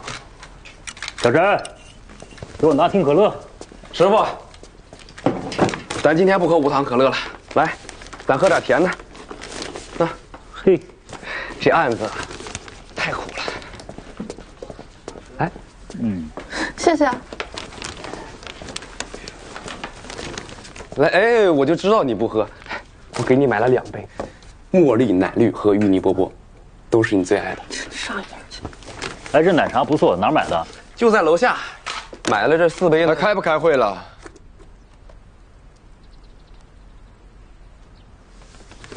啊，都别喝了，来，严肃点，纪律委员发话啊。开始。像王明明这种长期嗜酒如命的人，很容易患慢性酒精中毒，导致酒精性小脑病变。典型的症状就是攻击失调。如果严重的话，他可能连分尸这种需要高度协作和稳定性的精细操作，对他来说会很困难，甚至说根本不可能，因为他可能连刀都握不住。哎，是啊，顾仔。根据王明明的血液检测显示，他患有严重的慢性酒精中毒，而且已经引发了酒精性小脑变性。经过评估的话，他一个人根本完成不了分尸行为。我又查了一下，王明明之前虽然在屠宰场工作，但也只是挂了个名儿，几乎就没有上过班。那这么说，不是王明，至少分尸的不是他。他要么是有帮凶，要不就是真凶另有其人啊。那现场的那些证据，该怎么解释呢？这正是我想说的。现场伪装的太完美了，所有的证据都指向一个动机十足，却没有能力的嫌疑。不觉得很可疑吗？真凶不是他，凶手能是谁呢？王明明被带走时，眼睛瞟了一眼灶房，或许那里藏着什么他害怕被发现的东西。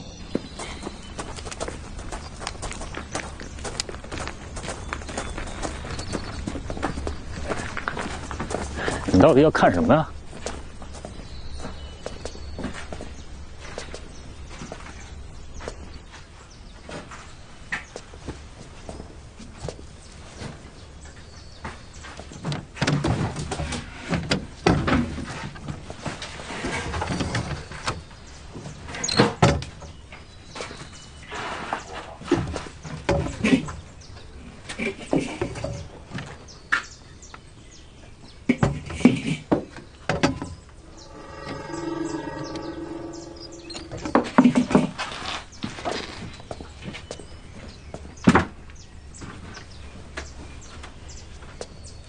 这个划痕，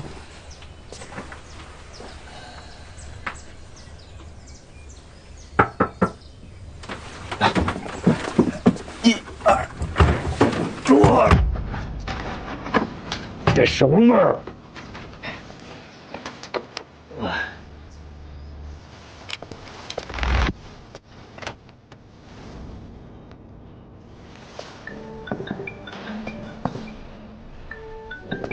所以说，清查账发现那2具女性骸骨已经通过失踪人口 DNA 库比对出来了，确认是3年前失踪的2个女孩。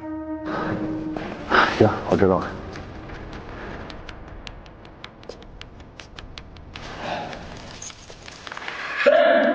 你小心！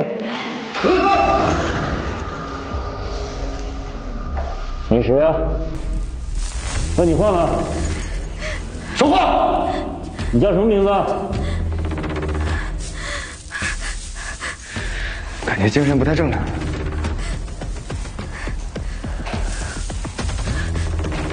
被拴着呢。四爷，我们在王锡川他们家的地窖下面发现一个被囚禁的女人，而且神志有点不清。你赶紧带人过来。对，啊，尽快啊！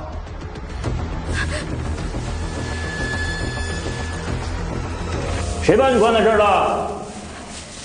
知道吗？看样子应该关很久了。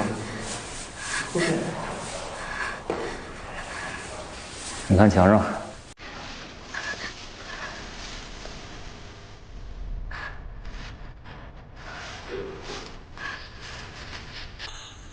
又是林叔。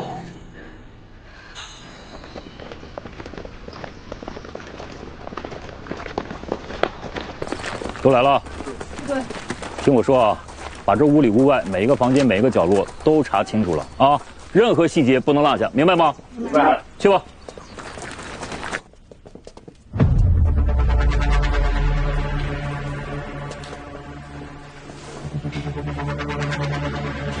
小陈。哎。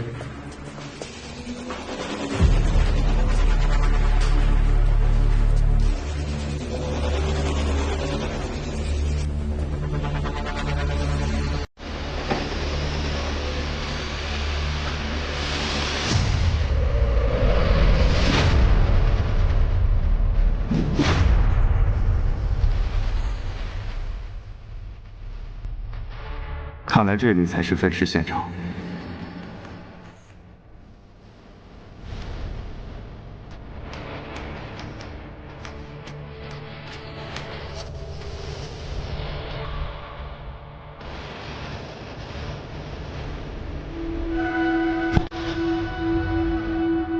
妹子，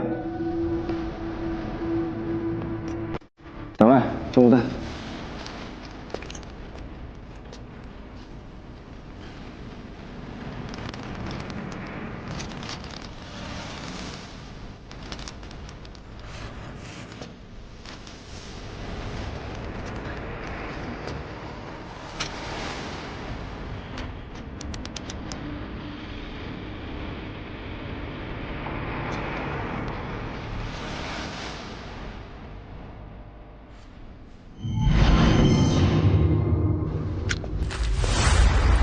顾队，这里有头颅，找到王新川的头颅了。根据大小来看，像是女性的头颅，有可能，这应该是青纱帐里面那2具无头女尸的头颅。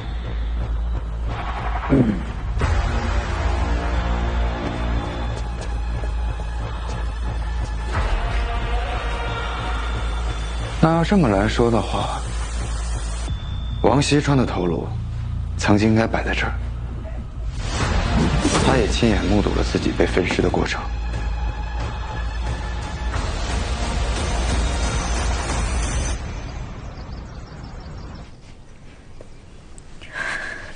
梁小梅，你别害怕啊，我们问你几个问题。你记得你是怎么到的王屋村吗？这是哪儿？王屋村。这里是医院，你现在很安全。你之前记不记得自己是被关在一个地窖里啊？地窖。对，在地窖。你在地窖看到什么了？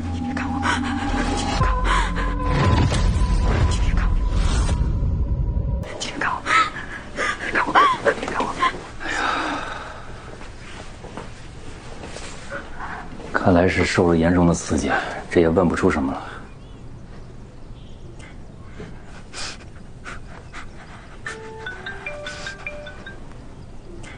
喂，小陈，说。师傅，地窖里还发现了一名女性的痕迹，而且还是新近留下的。江小梅，这几天地窖里边是不是还关过其他女人？被关住的，你好好想一想。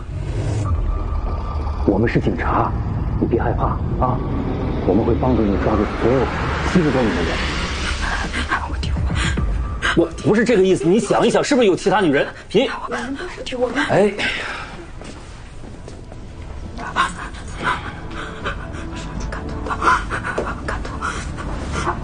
什么刀？我看到杀猪刀，杀猪刀，屠夫。小翟，王锡川有个同伙，很可能是个屠夫，你帮我查一下。王锡川的一个表亲就是屠夫，叫杨志刚。我昨晚就是从屠宰场带走的杨志刚。把他地址发给我。总算回来了。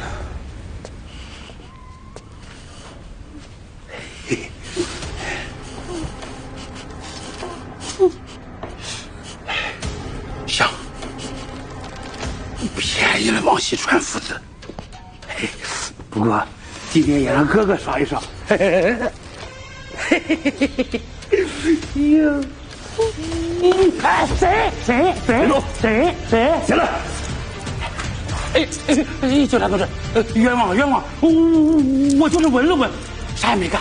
误会是吧？走，来换个地儿误会。冤枉啊！哎呀，警察同志，哎呀！别怕，我们是警察，现在送你去医院。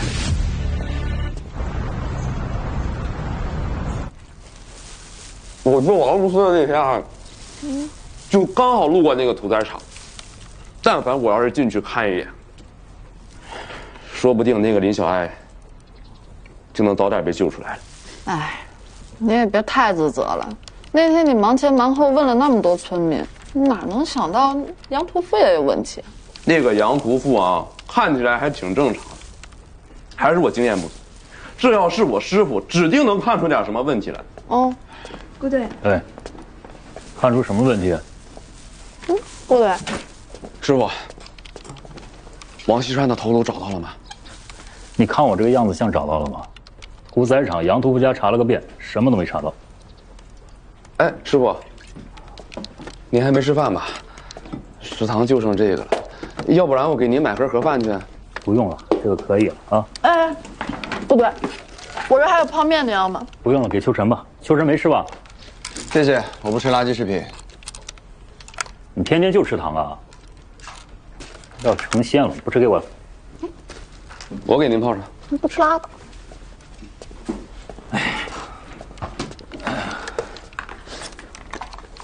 哎，对了，不对，上午技侦处送来一份文件，说是从青纱帐里骸骨身上提取出来的物质和地窖里提取出来的样本高度吻合，基本可以确定他俩生前被困在那个地窖。人渣！师傅，不吃了，查王命。哎，我去审杨屠夫。吃口饭再走啊，顾队。哎呀，王锡川，我操你妈的！王明明，这些地窖里的照片，你该怎么解释？解释什么呀？我要说这是我爹弄的，我什么都不知道，跟我没关系，你信吗？我们在这里边检测出了你长期生活的痕迹，你还敢说不知道？还有，青纱帐里的这2具女尸是怎么回事？她们怎么死的？王明明，你别以为你可以把一切都推到死人头上。老实交代。交代。小时候我娘死了以后，就有那个地窖。我要出去玩，她不让，非要让我在旁边看着她搞女人。长大了，带着我一起玩。我他妈摊上这么个爹，我有什么办法？哎，你们爹都挺好的吧？你看把你们教这么好，当了警察。没问你这些，说你的问题。啊，我爹说了，这些城里来的女娃，人生地不熟的，最好骗。你打着算命的幌子把他们引到家里，然后再偷偷的往他们喝的符水里面下药。继续说。晕了以后就关到地窖里，然后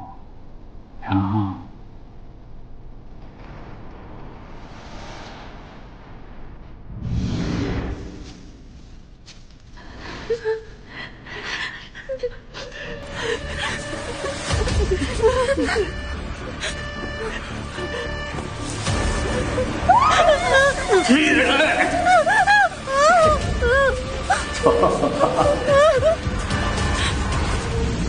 那些女孩被你们折磨致死，然后就拖到青纱帐里埋了。所谓的青纱帐闹鬼，就是你们父子为了掩盖罪行，故意散播的谣言，对吧？啊？人都死了，为什么还要把头割下来放到酒坛里，扔到地窖？我爹说了，头砍下来，就算警察找到了尸体，也查不出是谁。还有就是，能吓唬新来的女孩，让她们听话。还有什么？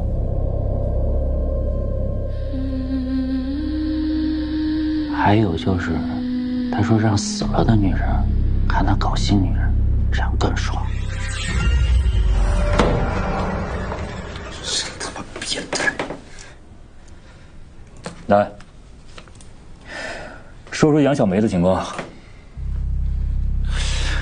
杨小啊，她呀，我爹说他8次跟我和，想让她给我当老婆来着。你怎么了？又犯酒瘾了？警察同志，不会真是那些死了的女人变成厉鬼杀了我爹吧？鬼杀人用不着杀猪刀。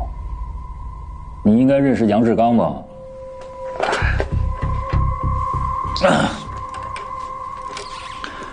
不是，我说你们怎么会查到他呀？对，我想想，肯定是他杀了我爹，查了。他跟你父子什么关系？你们是不是同伙？那臭傻逼！你他妈把嘴给我放干净了！他他妈是我爹的远房亲戚，我表叔。我跟我爹玩死的女人交给他处理，他把脑袋砍了，尸体我们埋到青纱帐，完事再给他点辛苦费。他跟你爹最后接触是干嘛了？没他妈什么接触吧？啊，傻逼！前段时间没钱了，过来借钱。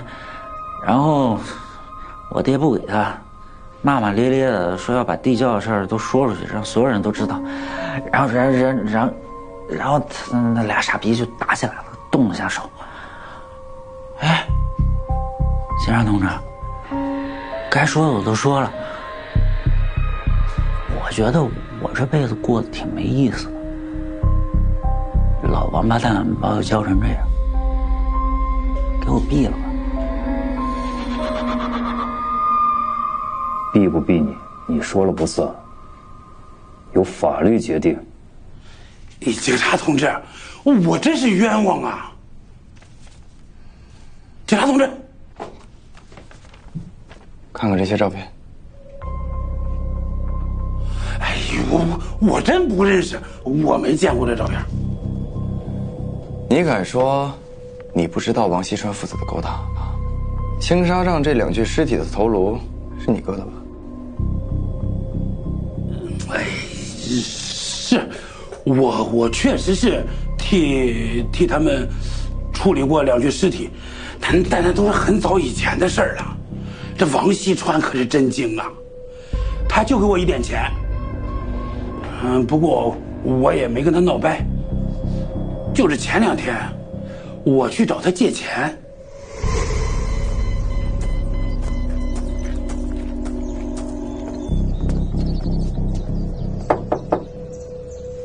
王一川，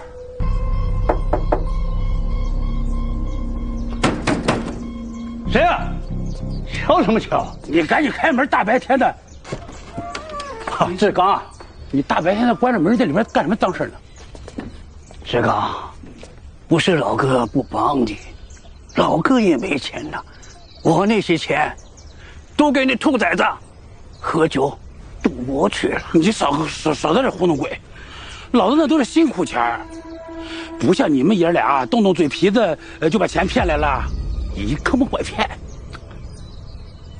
随你这么说，我现在真没钱啊！你去找别家亲戚了啊！哎，你少跟我装大尾巴狼啊！你小心，我把你地窖里那点脏事给你捅出去。那些事你也有份，捅出去对谁都没好处。行了吧你，还在这没好处？那些娘们都是你们爷俩骗来的，你们玩完了才轮着我，我顶多就是个从犯，我去弄2年就出来了。你得死在里边，你知道吗？你这还一天天装神弄鬼，那这破玩意儿，这也救不了你，我弄鬼也救不了你。拿起来，看。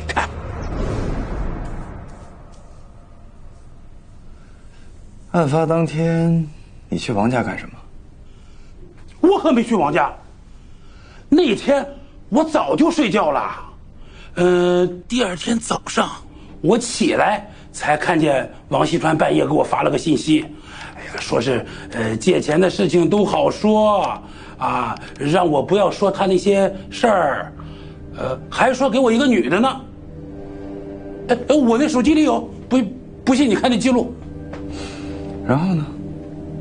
然后我就想，他万一要是真的呢？我就打算去看看。结果半路，我真看见那女的了，那个模样，一看就是从王家那地窖里逃出来的。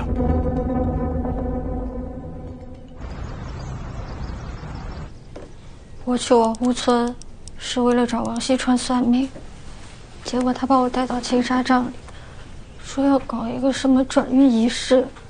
到了那里以后，他就开始对我动手动脚，我感觉到不对劲，就想要逃。他追上来把我打晕之后带到了地窖里。这么说，案发当晚你是在哪儿？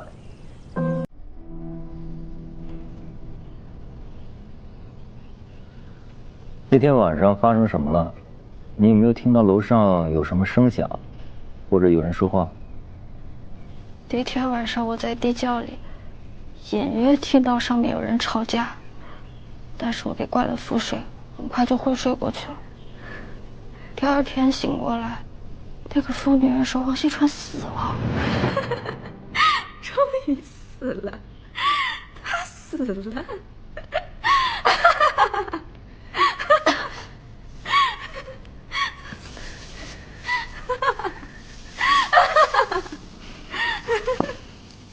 刚开始还不信，结果跑出去一看，真的没人，我就逃出去了。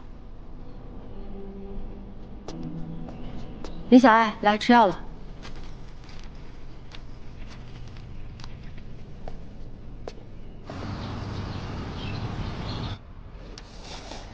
现在这4个人都有杀人嫌疑，到底是谁在说谎？哎，顾队，那杨志刚的屠宰刀上也有王锡川的血迹。杨志刚既有作案能力，也有杀人动机。目前看来，他的嫌疑比王明明还要大。杨志刚收到王锡川短信是凌晨3点，那个时候王锡川已经被杀了，这短信肯定是凶手发的。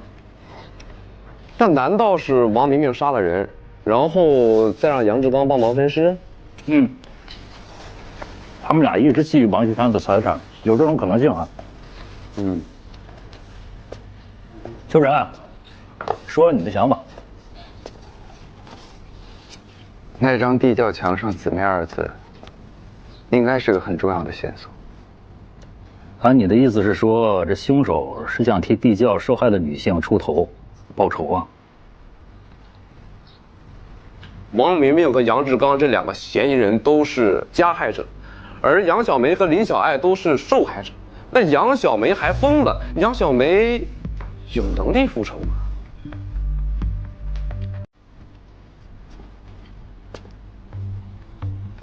杨小梅真的疯了吗？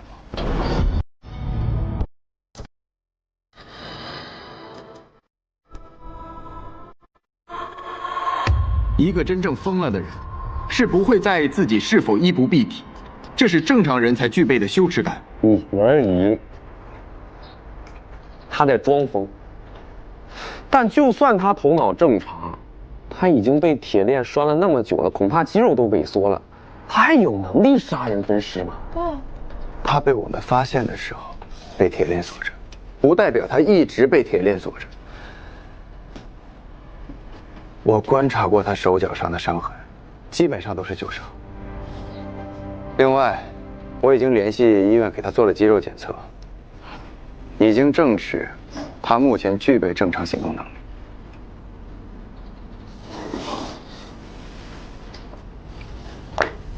马上联系杨小梅老家，让他协助调查，尽快给他安排精神鉴定，测网医。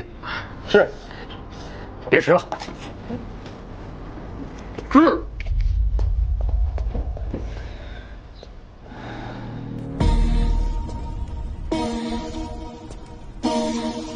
门前大桥下，流过一群鸭。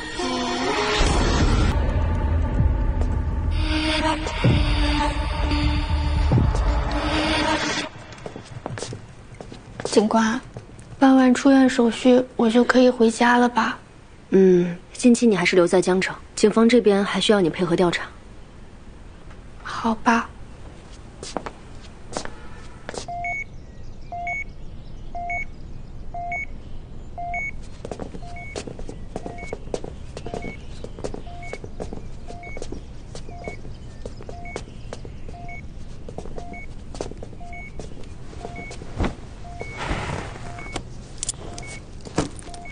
杨小梅，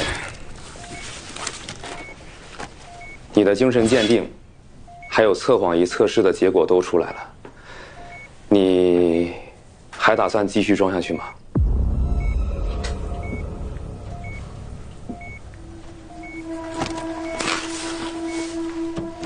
杨小梅，南城人，先后在南城肉联厂和服装厂工作过，你的分尸技术就是在肉联厂学的吧？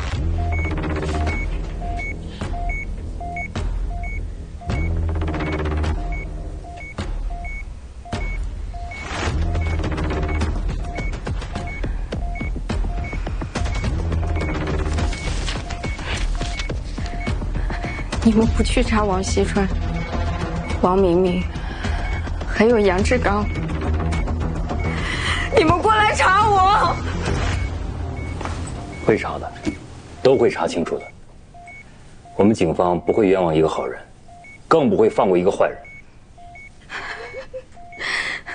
3年了，3年了，你们都没发现王锡川。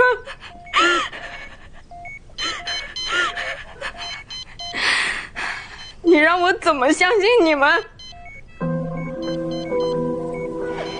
这件事情确实是我们警方失职，我代表他们向你道歉。我很同情你的遭遇，我也理解你的仇恨，但是你这么做代价实在是太大了。以你的人生去换这么一个畜生的命，你觉得值得吗？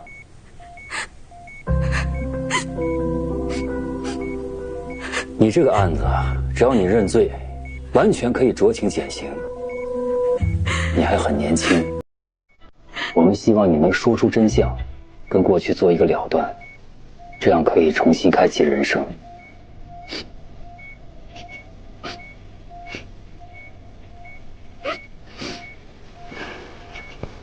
这样，你要不愿说，我们不勉强你。什么时候想好了，随时通知我们。先走吧。好，好。我说，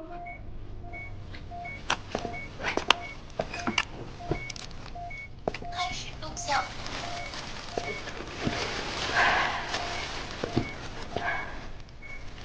这个是我们在王家附近的枯井里找到，这上面有王锡川的血迹，还有你的指纹。杨小梅，案发那天具体发生了什么事？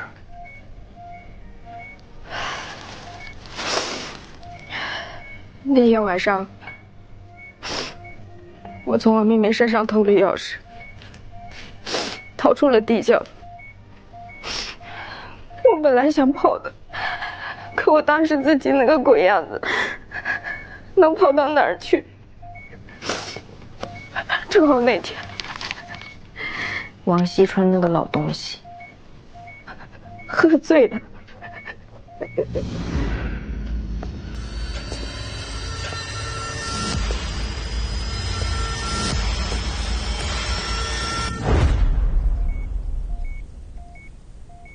是你杀了王锡川？他把我关在那个地窖里，像对待牲口一样折磨我。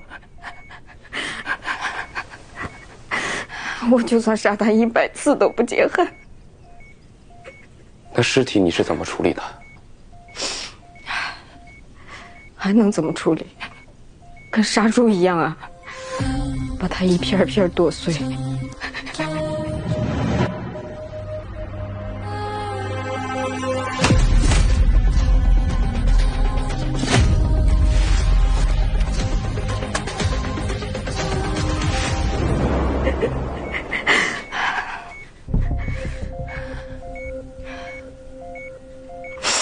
那天，我本来想把王明明一块杀，我又一想，我还不如嫁祸给他。实在不行，我就让杨志刚背锅。要死，大家一块死。头颅呢？王锡川的头颅，你扔哪里了？不记得了。那天弄完，我累得半死，就随便丢了。估计扔河里冲走了吧。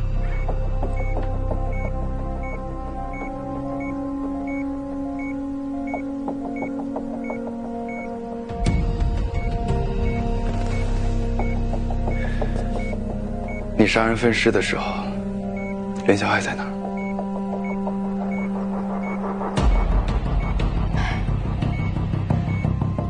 在地窖里，他被王锡川那个老东西灌了符水，昏睡过去了。那小梅，你被他们囚禁了3年，为什么会选择在那天动手？他毁了我，还害死了我朋友。那天3年。每一天，每时每刻，我都想杀了他们。3年前，我和朋友李招娣都被工厂裁了，一时找不到新工作，我就拉他一起到王屋村去找王锡川算命。招娣，你快看，这儿的景可真美。有啥好看的？我老家跟这儿差不多。你真信那个什么王大师会转运啊？哎呀，别扫兴，他们说他呀很灵的。我们来试试嘛，实在不行，我们就当来这儿散心了呗。哎呀，招娣，谢谢你陪我来这儿。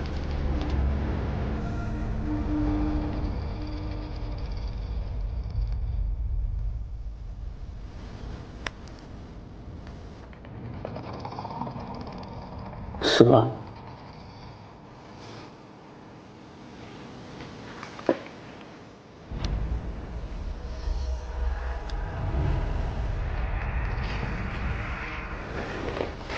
老样子，去把杨志刚叫过来。脑袋剁了，身子老金厂长没了。那老邓去城里了，他带回来人他妈都臭。那你来。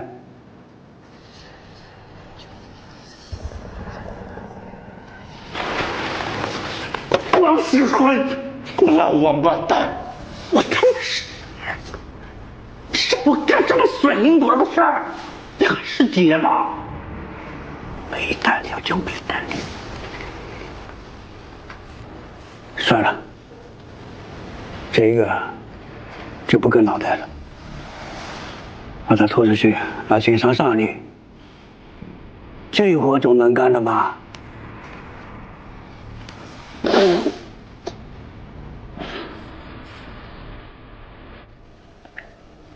姐，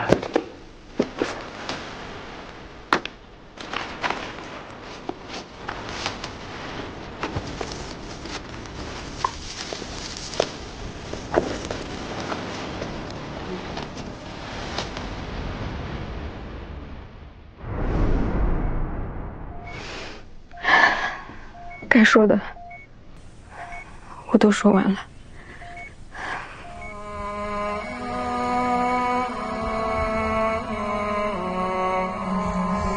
停止录像。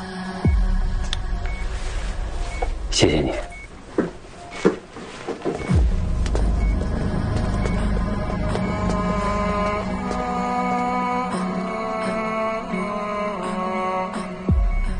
没想到竟然是他。虽然他是受害者，那王家父子也确实该死，但是他用这种方式，他一直装疯卖傻，心理素质还挺强的。像他这种心理素质，交代的却这么顺利，不觉得有点问题吗？或许他还想隐藏什么，比如那个头颅的去处。小珍，你去失踪人口数据库查一下，查那个李招娣。好。那关键是我们在青纱帐找到的2副骸骨都不是李招娣的，那总不能还有第3副吧？或许李招娣没有死。你什么意思啊？你们看啊，这个是李招娣3年前在测字纸上写的字，这个是林小爱在笔录上签的字，你们看，是不是有些相似？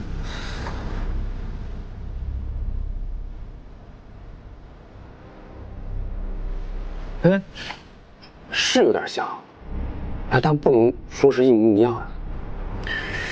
这可能是一个左手写的，一个右手写的。哎，是林小爱是左撇子吗？那天咱们去医院问话的时候，我观察过他，他应该惯用左手。林小爱，这是你的药。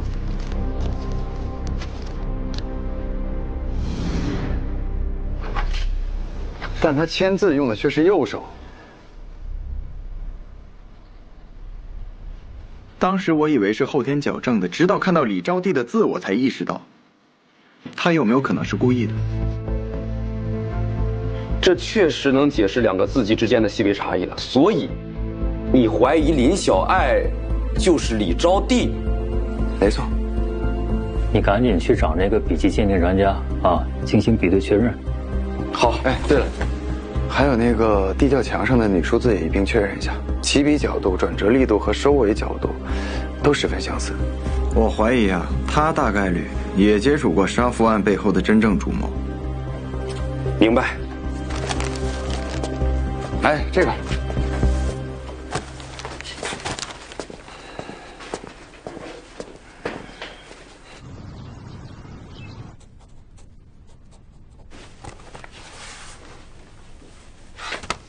笔迹鉴定和 DNA 鉴定都已经出来了。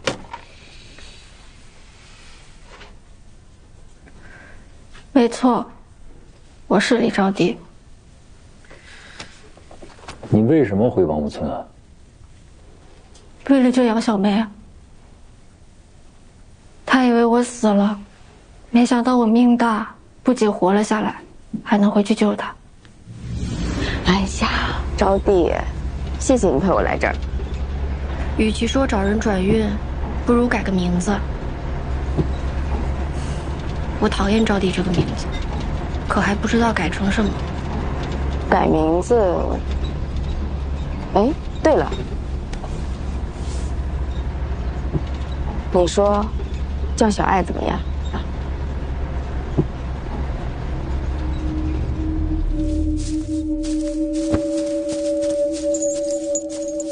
再想跑，就跟他一样，一辈子你关在这里。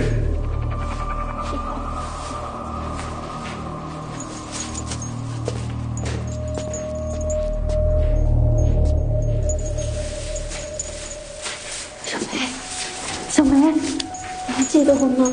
我是招娣啊。你看我，你是招娣啊？你怎么变成这样了？我现在叫林小爱，我整容了，好看吗？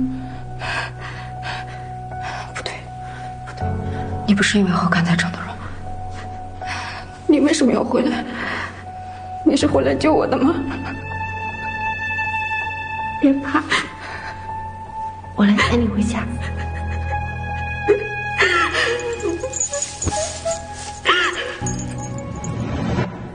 我原本就想带他逃出那个地狱。我们都已经走到门口了，他看到王锡川趴在桌子上醉得不轻，他突然就不想走了，非要报仇，我拦都拦不住。不过我也能理解他，毕竟他被他们关了3年，也折磨了3年，肯定比我更恨他。所以你是亲眼看到杨小梅杀人了？是。他说他对王锡川恨之入骨，要把他千刀万剐才能解恨。他还要杀王明明，我好不容易劝下来的。那王锡川的头颅扔哪儿了？我不知道。这事儿你们应该问杨小梅吧？那你的意思是，所有的事都是杨小梅干的？我多少帮了他一点。他要再遭杨志刚，我只能自投罗网。分尸案的凶手之所以会选择分尸，要么是为了宣泄情绪，要么就是为了掩盖真相。哎，陈哥，我倒是觉得这起案件更像是杨小梅和林小爱联手复仇，而杨小梅一人顶罪。我倒觉得林小爱是在撒谎。她在叙述里一直在推卸罪责，美化自己。如果她真的想救杨小梅，那她3年前就可以报警，为什么等到现在才回来？她可能以为杨小梅被折磨致死了呢。那她重回王屋村只有一个目的，报仇。她一直在强调杨小梅比她自己更恨王锡川父子，其实呢，她是为了掩盖自己的仇恨。更关键的是，他们刻意隐瞒真相，不告诉我们王锡川头颅到底藏在哪里。是啊，王锡川的头颅还没找到，会藏在哪儿呢？王屋村、青纱帐、屠宰场，还有附近其他的地方，我们都搜过了。那难不成会藏在沿途的其他地方？小山，如果你是凶手，你是把这个头颅放到一个固定的地方等着人发现呢，还是神不知鬼不觉的转移到一个更远的地方？转移？怎么转移？这个杨志刚说的是在屠宰场遇到了林小爱，林小爱也说自己在那儿自投罗网。那林小爱完全有充足的时间把头颅混进运输车厢里转移出去，然后再出来等着杨志刚。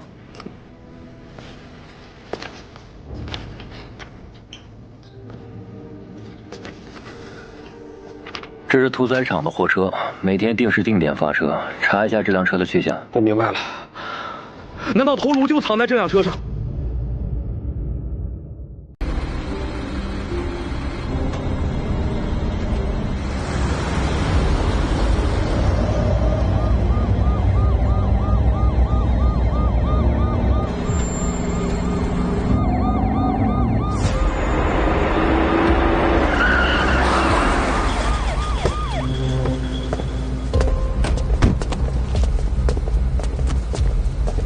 是刑侦大队的，麻烦你下来，把后备箱打开，配合我们检查。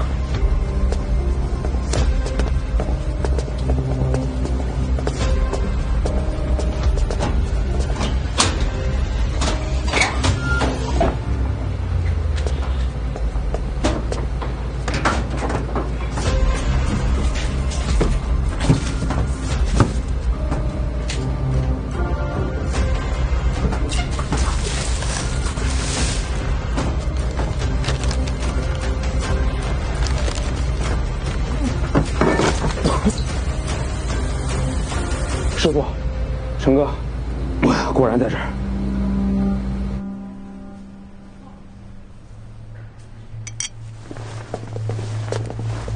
怎么样了？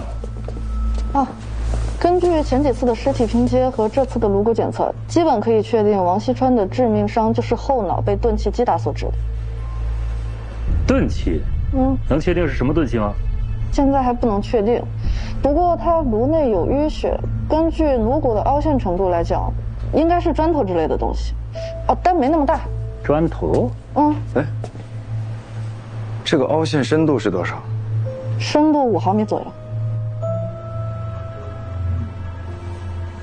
凶器应该还在王家。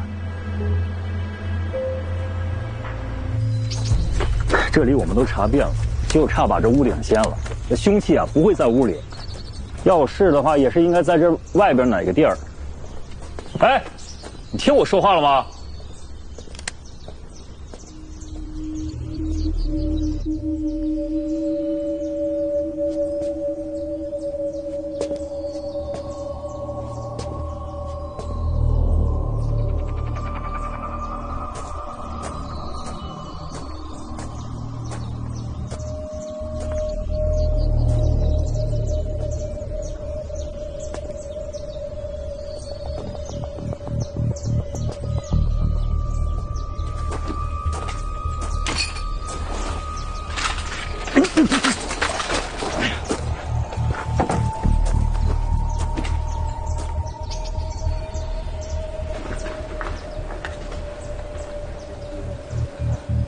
我说你看半天了，有什么新发现吗？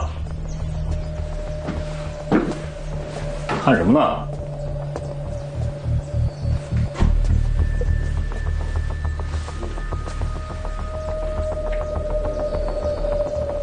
这里之前应该放了个黄铜镇纸。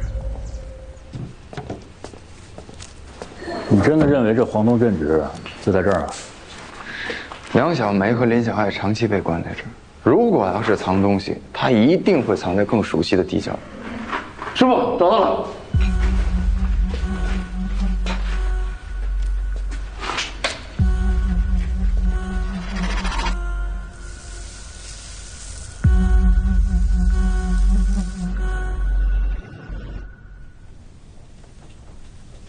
两位警官，我知道的都已经交代了，你们还想知道什么？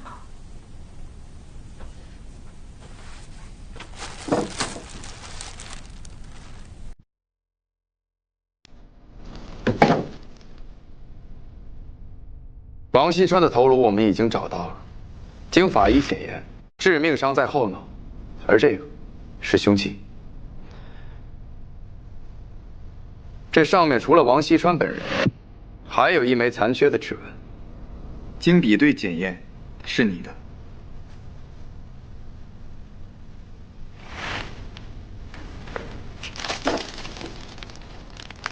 现在证据确凿，林小爱还不认罪吗？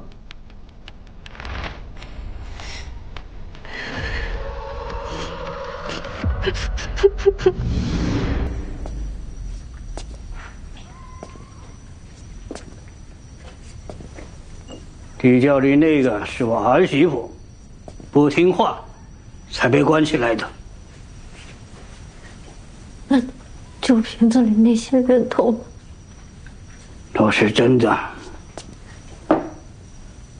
如果你也不听话，我把你的头装在酒瓶里。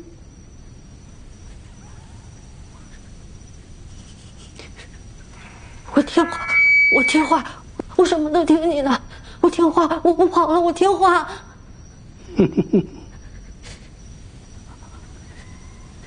那今天晚上你陪我啊？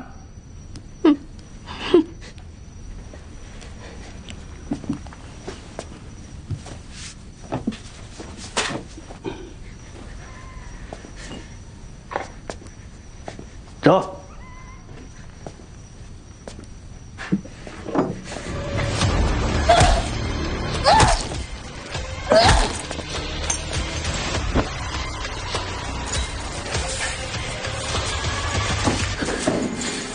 跟我走。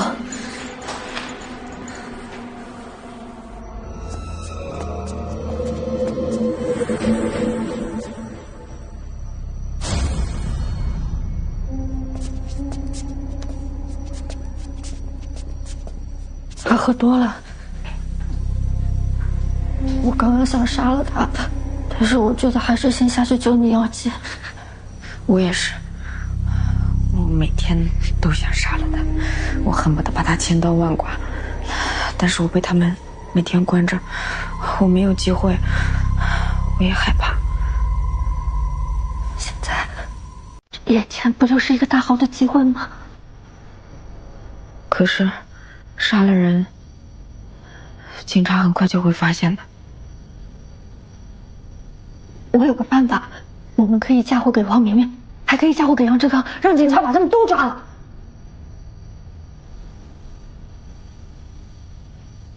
老梅，你被他们折磨3年，1000多个日日夜夜，你甘心就这么走啊？你不想杀他吗？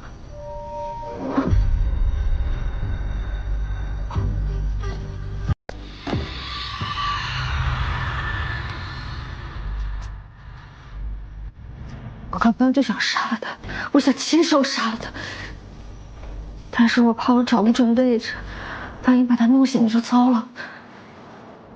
你不是在肉联厂工作过吗？你肯定比我强。你杀了他，我来处理现场，嫁祸给王明明。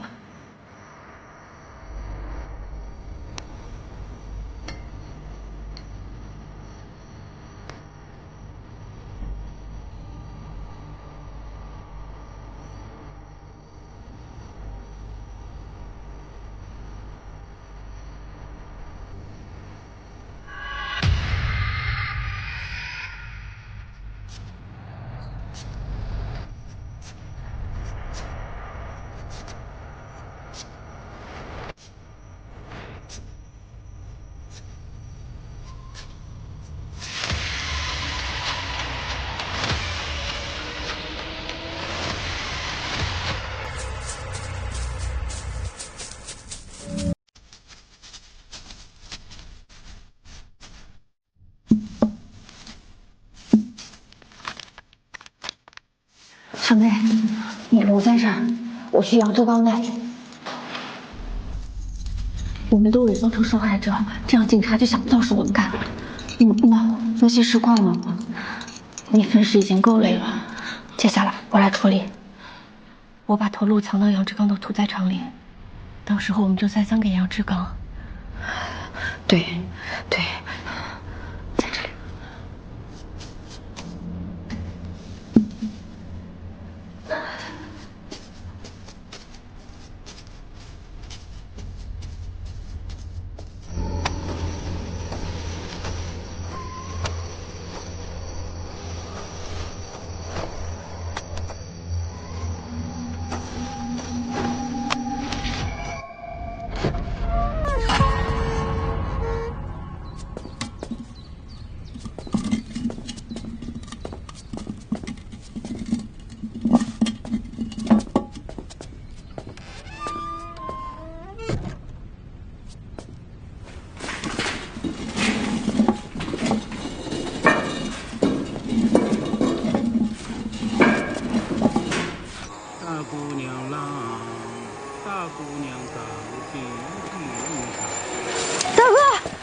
你这是咋了，大妹子？找到了。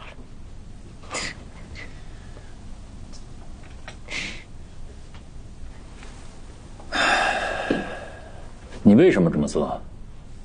因为我恨王锡川，我恨王明明，我恨杨小梅。当年要不是杨小梅非要拉着我算命，就不会发生后来的一切。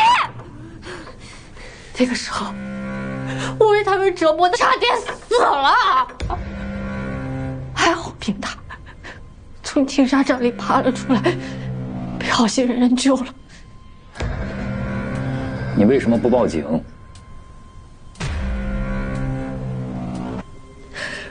我想过报警啊，你们有替我们女性想过吗？啊！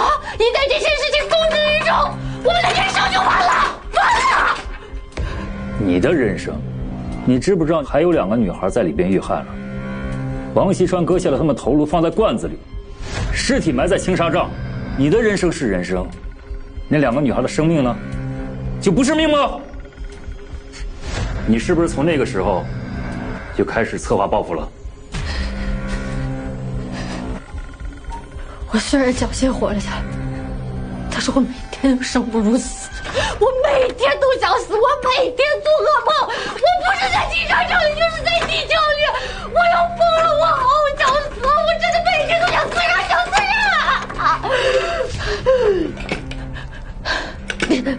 我都已经站在天台上，但我接到了一通电话。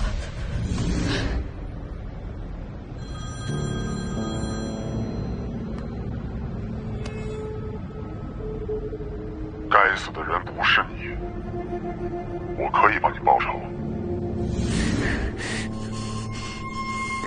他有没有告诉你他是谁？没有，从头到尾，他用的都是虚拟号码。是不是那个人帮你策划了这一切？那地窖墙上的文字呢？是不是他让你写的？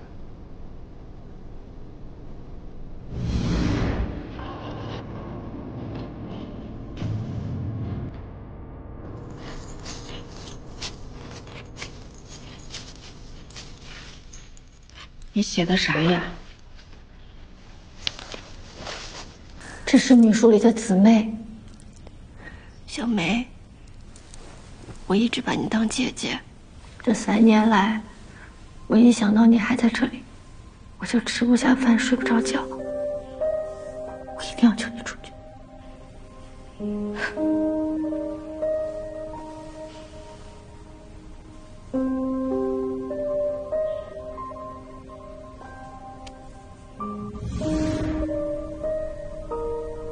那个神秘人利用了你，而你利用了杨小梅。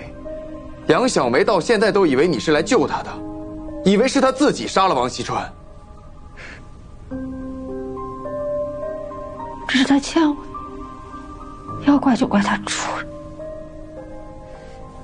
我恨王锡川，我恨王明明，我恨杨小梅。当年要不是杨小梅非要拉着我算命，就不会发生后来的一切。那个神秘人利用了你，而你利用了杨小梅。杨小梅到现在都以为你是来救她的，以为是她自己杀了王锡川。是他欠我，要怪就怪他出人。我以为他……你以为他是来救你的？他要是想救你，3年前就来了，不会等到现在。他一直在利用你。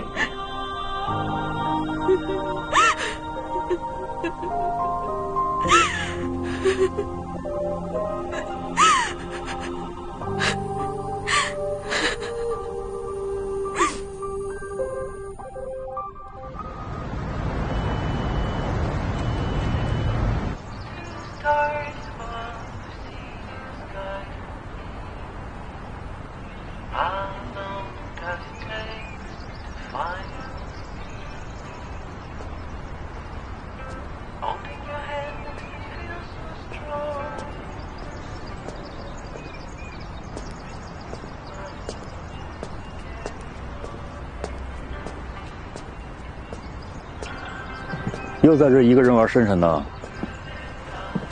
你小子这探案的天赋，确实比我强一点。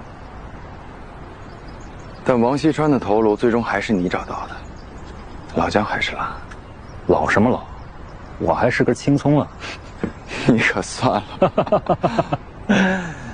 哎呀，我又看了一遍当年青岛复案的卷宗，发现好多关键线索都是你找到的。哎呀，好汉不提当年勇。当年的事，我不怪你。我虽然打了你一拳，但我没有怪过你。我相信你尽力了。这就完了？那我这拳白挨了。你当年就是纯粹看我不顺眼，是不是？是我太狭隘了。不是每个警察都必须像我爸那样，每个人都有自己的办案方式。还有，谢谢你替我挡一挡。你说什么？谢谢你替我挡了一挡。我年轻的时候啊，也莽撞，还好邱队总护着。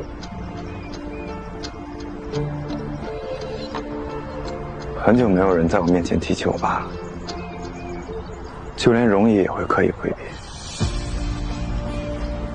其实，我还挺想听听他当年的事。你爸呀，他喜欢看日出，还有日落。他说看到阳光，就看到了希望。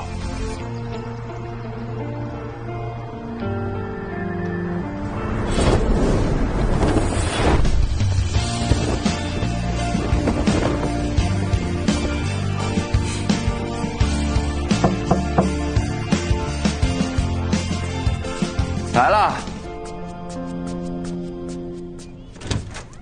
容易，你来了，给。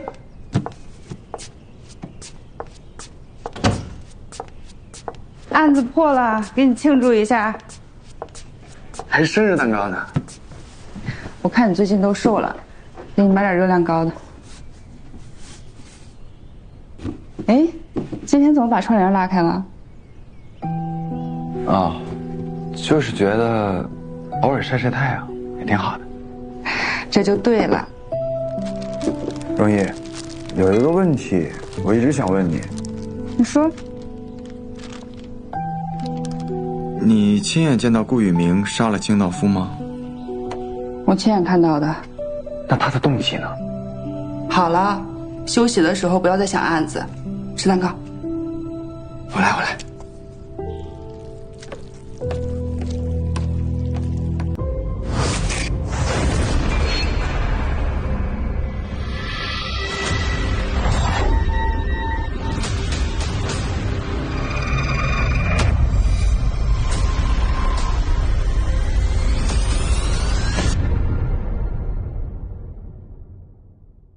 各位玩家，晚上好，我是今天的 DM。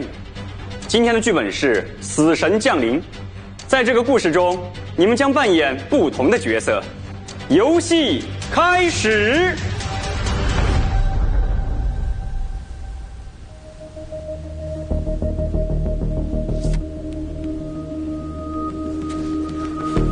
能量饮料。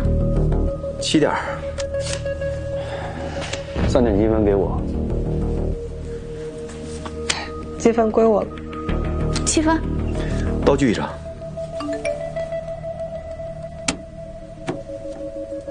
林然怀了徐星的孩子，徐星给他买了房子。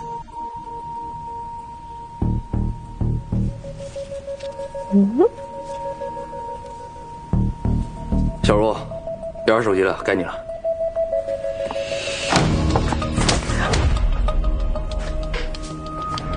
去死吧，你这个不要脸的小三！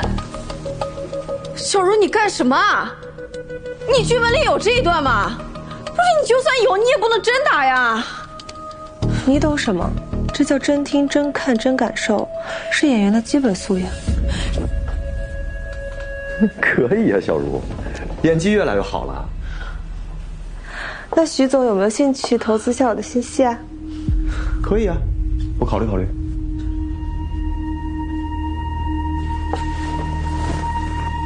来吧，继续。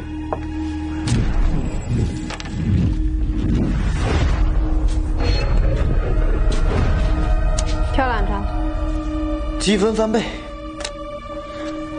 那条地多少给你？我有解药。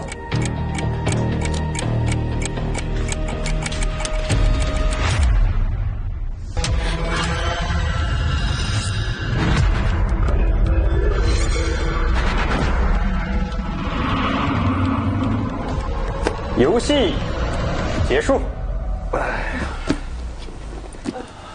哎。我觉得这本还挺有意思的。你是最后一个结束，你当然觉得有意思了。就是，不像我，一开始就死了。就是，我觉得这本有 bug。按理说我智商最高，应该是我活到最后吧。你在这里面就是一个渣男，我对你这么好，你还背叛我。那，你们也没好到哪儿去。这本的设定就是全员恶人嘛。行了，走了。文明送下小茹，我送林然。那个，你跟林然又不顺路，为什么你送他？我乐意。哦。哦，对了，小茹，忘了跟你说了，我最近搬家了，到时收拾好了，请你过去玩。那我可等着了。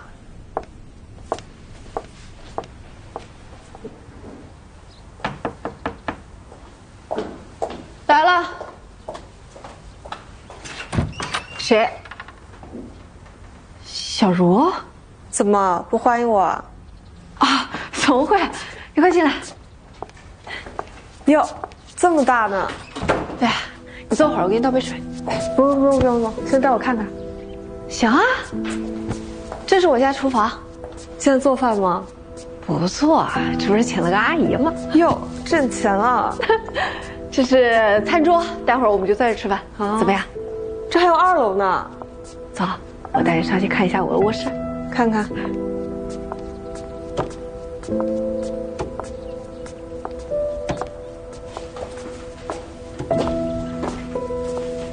哎，这楼梯栏杆怎么拆了呀？啊，这楼梯原来是金属的，在风水上容易形成光煞，所以我给它换成木质的了。哦，是吗？这可得赶紧换了，多危险啊！这不就差2段了吗？还是得小心。走，这里卧室。对啊，这么大个床，快进去看看。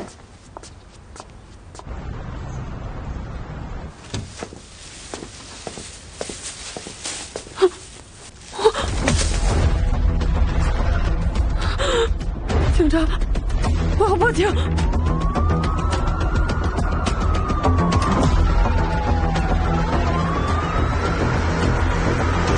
通知房主了吗？我报完警就给他打电话了。徐先生说他在高尔夫球场陪客户，得晚点过来。这徐先生挺忙的。这楼梯是什么时候拆的？昨天刚拆的。装修公司说明天就能装完，没想到今天就出事儿了。不太巧了。你坐，不用紧张。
死者的脚印先是冲着楼梯方向，后来又转向卧室。这个地方有擦拭的痕迹，肯定还有第2个人在现场。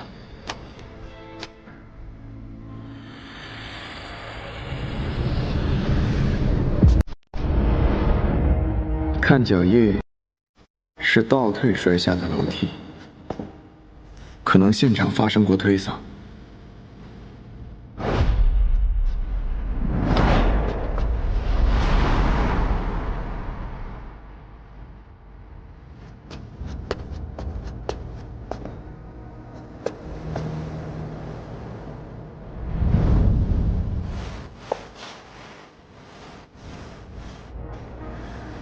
这里也有被擦拭过的痕迹，凶手穿着死者的拖鞋制造假象。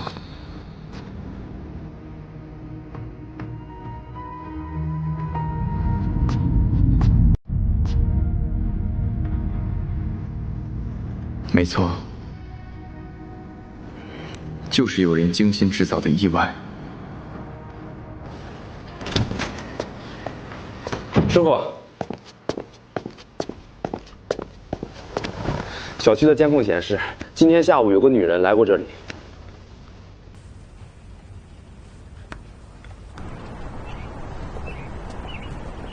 师傅，我查监控了，那个女人叫李小茹，她家的地址我已经发给你了。什么？林然死了？这怎么会呢？然然她还那么年轻，她肚子里还有宝宝呢。你是什么时候离开的？下午2点半左右。我刚走的时候，她在给装修公司打电话，在商量楼梯栏杆的事儿。那会儿她还好好的呢。之后你去哪儿了？之后，我这2天有点牙疼，从他家离开后，我去了趟医院。医院？有挂号单吗？有的，我去给您拿。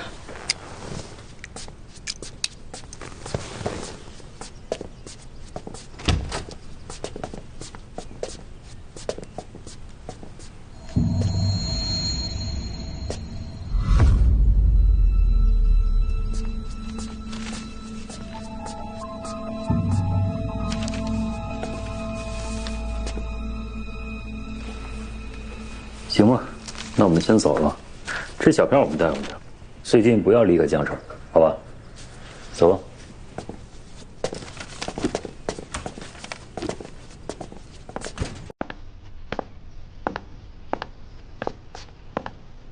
我刚才表现怎么样？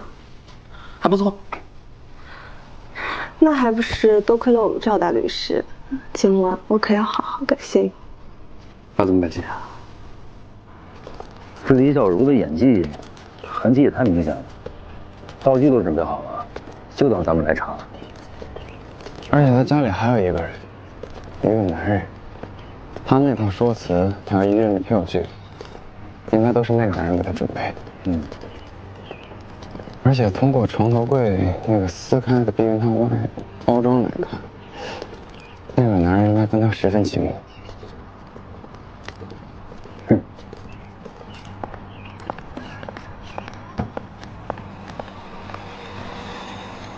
喂，师傅，公寓的男主人终于露面了。明白。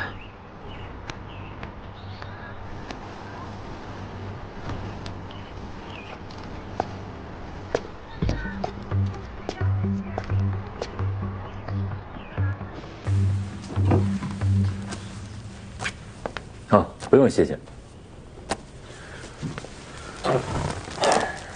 我就是徐星，这房子我的。你跟这个林然是什么关系啊？我算是她男朋友。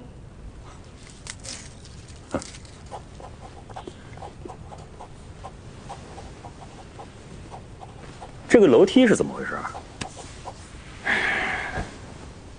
我就说不让他折腾这楼梯，他非不听。这是开发商精装房，之前是一个金属栏杆，他说这金属栏杆挡风水。这下好了，孩子没了，这房子还他妈成凶宅了。都这个时候了，只关心房子和孩子。警官，我呢，最不缺的就是女人。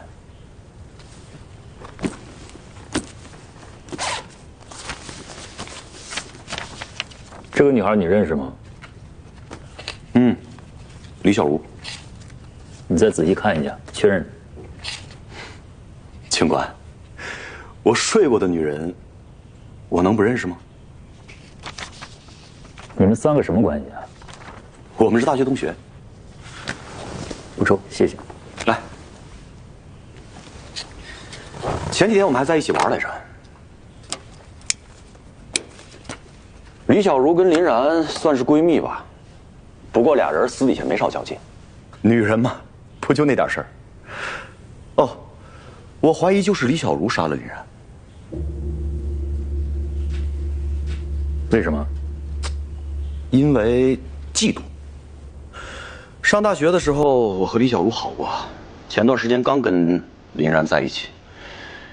林然还让我别告诉李小茹，看来李小茹这事知道了。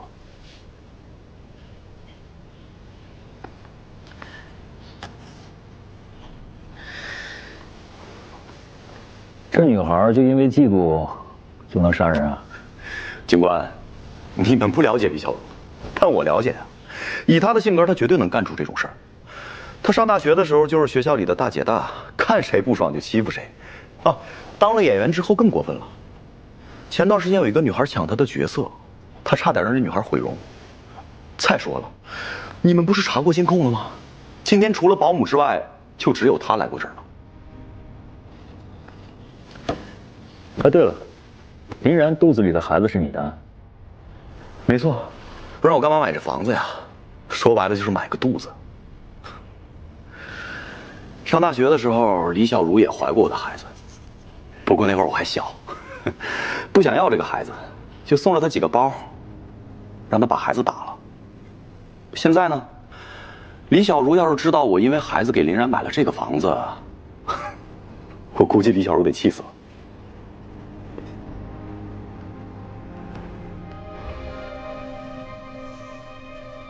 你说我到底哪里不如林然？我怎么也想不明白，徐星到底看上林然什么了？无论长相还是身材，你都比林然强多了。徐星他可能就是山珍海味吃多了，我想吃点清淡的。有道理。那你呢？你为什么跟我在一起？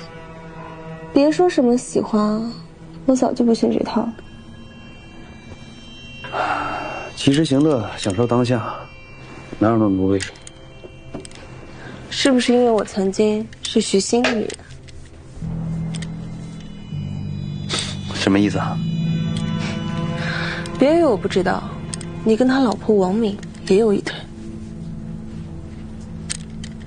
你看我手机啊？我不仅看了，还留了证据。赵文炳，你是不是就喜欢徐星搞过的女人？睡了他的前女友还不够，还去勾搭他的老婆？胡扯！我跟王敏只是逢场作戏。再说了，徐星他天天使唤我，我玩他女人，怎么了？只是玩吗？你敢说你没动他公司里的钱？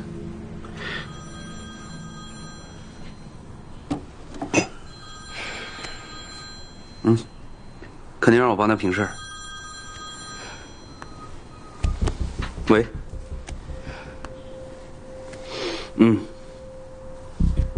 啊，行，我知道了，马上过去。赵文炳，以你的聪明才智，为什么非要给徐星干活？你甘心吗？当然不甘心。韩信怎么会甘受胯下之辱？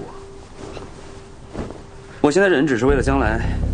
既然你已经发现了我部署的，那我就告诉你，徐星的东西，该我的我要拿，不该我的我也要拿。等着瞧。徐星找你干嘛？他该不会猜到是我杀了林然吧？哎，只是公司的事儿，别胡思乱想。赵文炳，我警告你，我手里可是有你不少把柄。你要是敢背叛，我不会放过你的。放心，虽然的死只是个意外，像你这么疯浪，毕竟不是在，没准儿这会儿他的怀里已经搂上别的女人了。走了，晚安。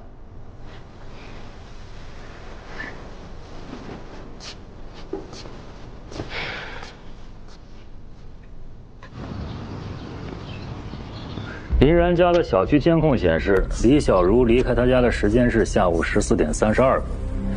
他说那个时候林然正在跟设计师通电话，设计师也证实电话结束时间是下午14点35分。这个时候李小茹已经抵达到了永辉超市的地下车库，他提供的小票结束时间是15点28分。听起来没什么问题啊。您是觉得不是李小茹？有一个关键的问题，这个小区它存在监控盲区。您是觉得不是李小茹？有一个关键的问题，这个小区它存在监控盲区。李小茹很有可能驾车离开之后，再偷偷返回。小翟已经去查小区所有车辆的行车记录仪了，应该会有收获。你们是觉得李小茹不是激情杀人，是蓄意谋杀？对。网安已经修复了林然的手机，我在他的社交账号上看到他曾经晒过自己的公寓，下面有一条评论，这个账号的名啊叫江城第一风水师，就说他家这个栏杆特别影响风水。然后我刚查到，这个账号最后登录的 IP 地址就是李小茹家。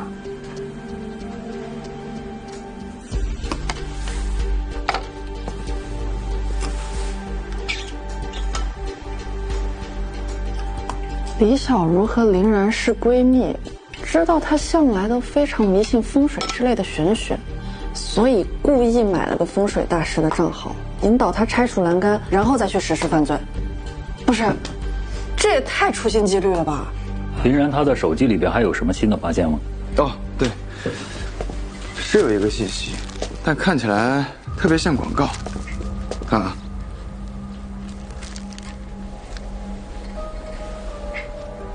死神降临，第一个接受审判的恶人会是你。哎呀，查到了，有行车记录仪拍到了李小茹返回林然家的画面。抓捕李小茹。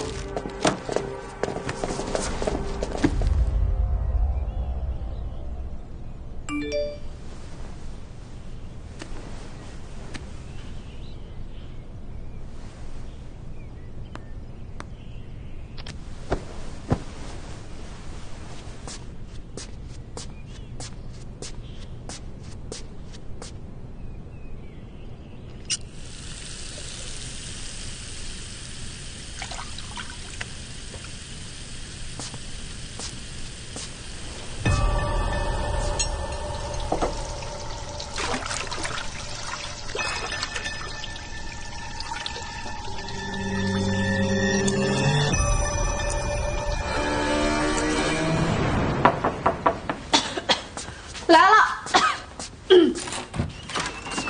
哎，小茹，你怎么又回来了？我耳环掉了，好像是落你家了。哦，那你我进去找找。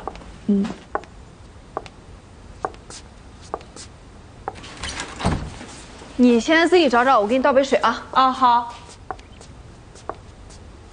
我上2楼找找。哦，好。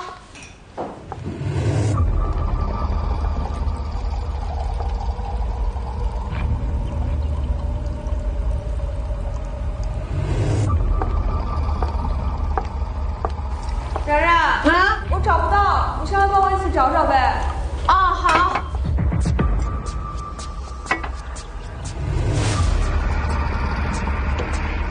不是，你刚刚都去哪儿了？不知道，这边也没看到，反正。那你能丢哪儿呢？哎，是这个吗？啊，对，就是这个。这是我最贵的耳环，徐鑫送我的。啊，是吗？那你可得收好了。这房子也是徐鑫送的吧？不是啊，这是我自己租的。租的啊？租这么大？装什么装啊？平时也不声不响，背地里勾引徐鑫，还跟他搞出个孩子。不是李小茹，你胡说什么呢？心机婊，亏我把你当闺蜜。闺蜜？哎，你什么时候拿我当过闺蜜啊？别以为我不知道，你一直都在看不起我。怎么？那现在你以为抢了我的男人就算赢了我吗？什么叫你的男人？哎，你跟徐星都分手800年了，他现在选择谁是他的自由。你自己管不住男人，你冲我发什么疯啊？我以前怎么没发现？你他妈特别适合当婊子呢！你说谁婊子呢？我特别说你呢！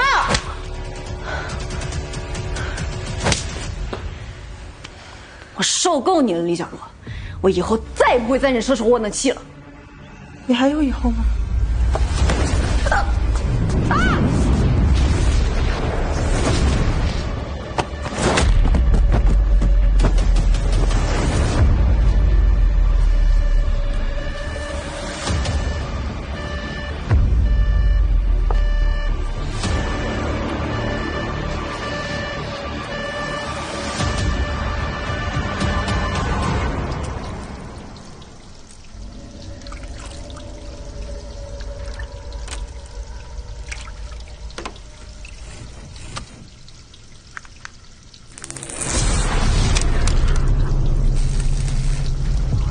开门，李小璐，开门！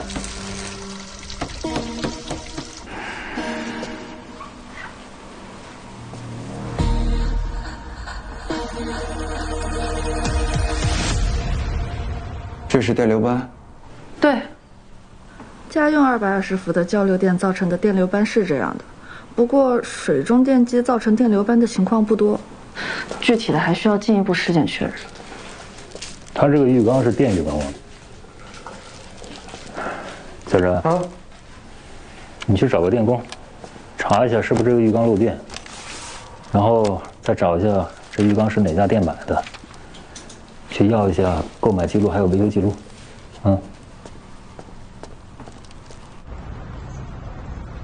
目前，李小茹杀害林然的嫌疑最大，她的不在场证明也被推翻了。还有这里，顾队，这是李小茹的尸检报告，她是因为电流穿过心脏引发的心室纤维性颤动导致的死亡。那就是被电死的，也可以这么说。查到了，查到了。浴缸的品牌方说，我们调查的那款按摩浴缸是他们家最高级别 VIP 的定制产品。整个江城一共只定制了7台，徐星一人他就订了2台，一台送到了徐星他自己家，另外1台送到了李小茹家，而且这2台都是半年前购买的。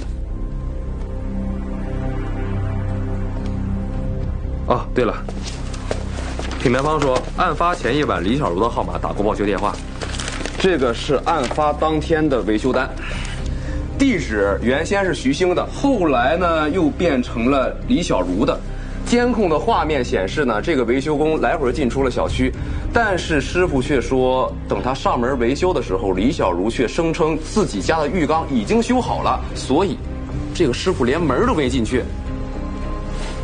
那就是说，有人伪装维修工人跑到李小茹家，在浴缸的电路系统动了手脚。没错。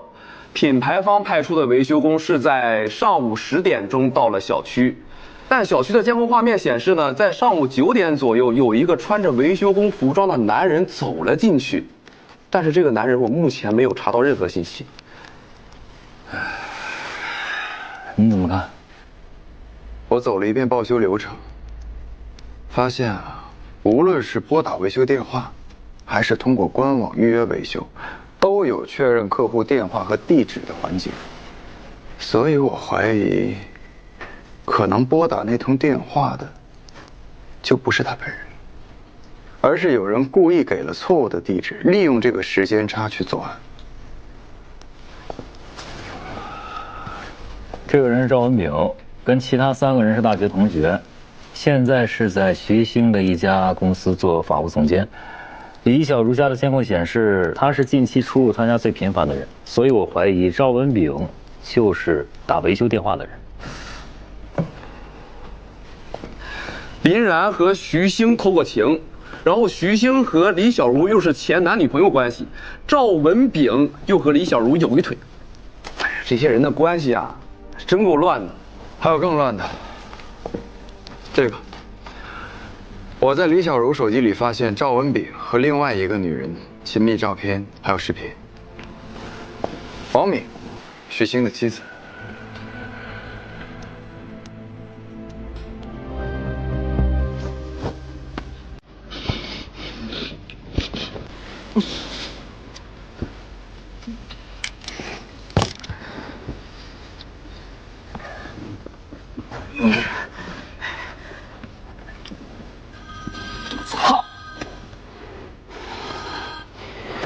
喂，你好，请问是赵文炳先生吗？是我。江城市公安局白河区分局有个案子需要你配合调查一下。你现在在家吗？不能去我家。我父母在家，他们年纪大了，身体不太好，不能受惊吓。我去公安局吧。可以的，请尽快。行，我马上去。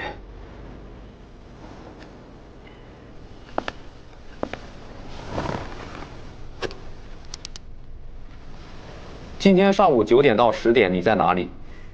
在家。我跟我父母住在一块儿，他们可以对我证明。你跟死者李小茹是什么关系？朋友关系。我们是大学同学，关系一直都不错。只是朋友？小区的监控显示你经常出入他家。小茹是演员，我有的时候会帮她看看合同，处理一些法务上的事情。我们在他家的垃圾桶里找到了一个使用过的避孕套。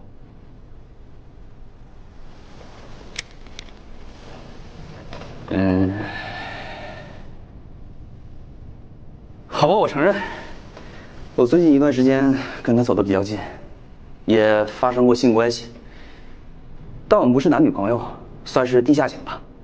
为什么是地下情？因为徐星，我相信你们应该已经调查过他了吧？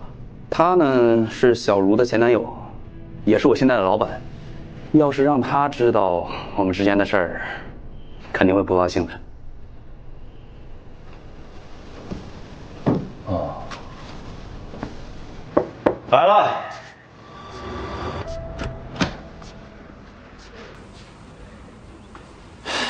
警官，这才几天不见啊，怎么又来找我呀？我也不想找你啊，谁让死的人都和你有关？什么叫都跟我有关系啊？又谁死了？李小茹死了。李小茹？怎么死的？在浴缸里被电死了。死浴缸里？真够抓马的。哎，这像是他风格。那个电动浴缸是你送的吧？是我送的。你们怀疑我呀？我俩早就分手了，我已经大半年没去过他家了。你们可以去查呀。当然，他后来找过我，无非就是图我的，人脉、钱。我呢就给他一点小恩小惠。这个浴缸就是。他和赵文炳的关系怎么样？我们是大学同学啊。你干嘛这么问？你怀疑是赵文炳干的？赵文炳是最近出入李小茹家最频繁的人。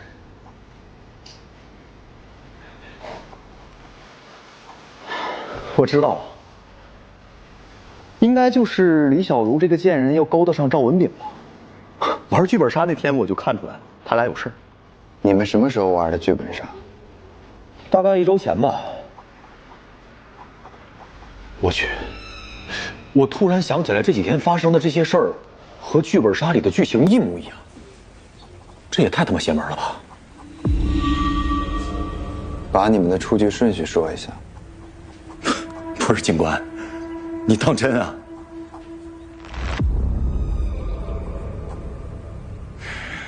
我想想，先是……等一下，手动记一下。先是林然坠亡，之后是李小茹溺亡，再之后是赵文炳被虐杀，最后是我被毒杀，可以了吗，警官？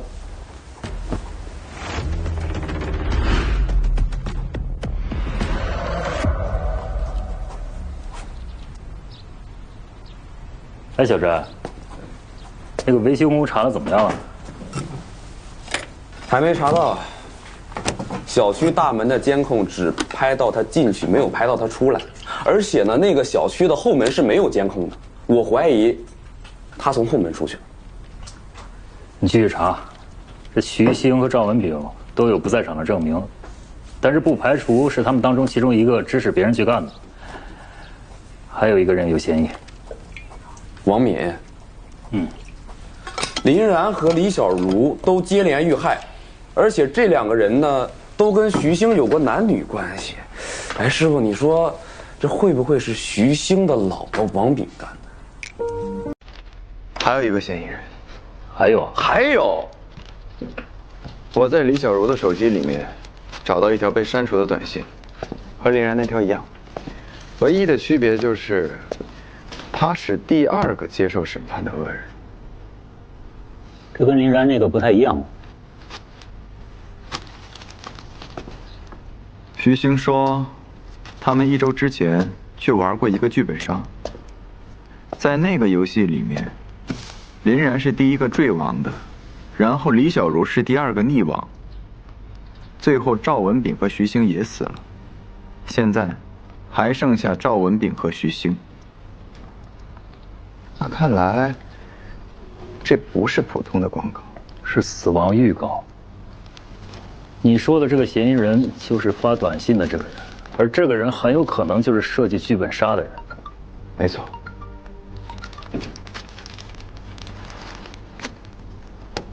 我让网安的人去查了，他们说这个发件人使用了多个境外跳板 IP， 需要一段时间才能查到。我催一下。我要再去会会王敏，你去剧本杀馆查一下。我陪他一起去吧，他自己一个人应该查不到什么。我去吧。哎，陈哥，以后这种小事啊，我来就行，你真没必要跟着。我看到的和你看到的好像不太一样啊！哎，你是不是说我傻了？你好，是刑侦大队的，有个案件需要你配合一下。好，我是这的老板，您说。你们店里发过这条短信吗？没，现在哪还有人看短信啊？肯定达不到宣传效果，我们从来没发过。那你们房间里有监控吗？没有，现在的客人啊都比较注重隐私。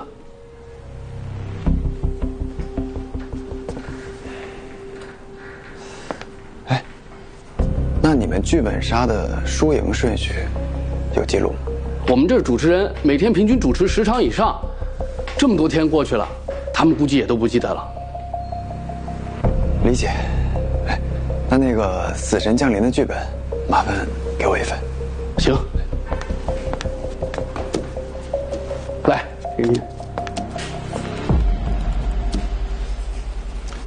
这个剧本是你们自己写的，还是在外面买的？这是朋友介绍的人写的，我们给买断了。那见过作者吗？有没有联系方式？没见过，我们都是网上联系的。行，那这个我们先拿走了。辛苦了，辛苦了。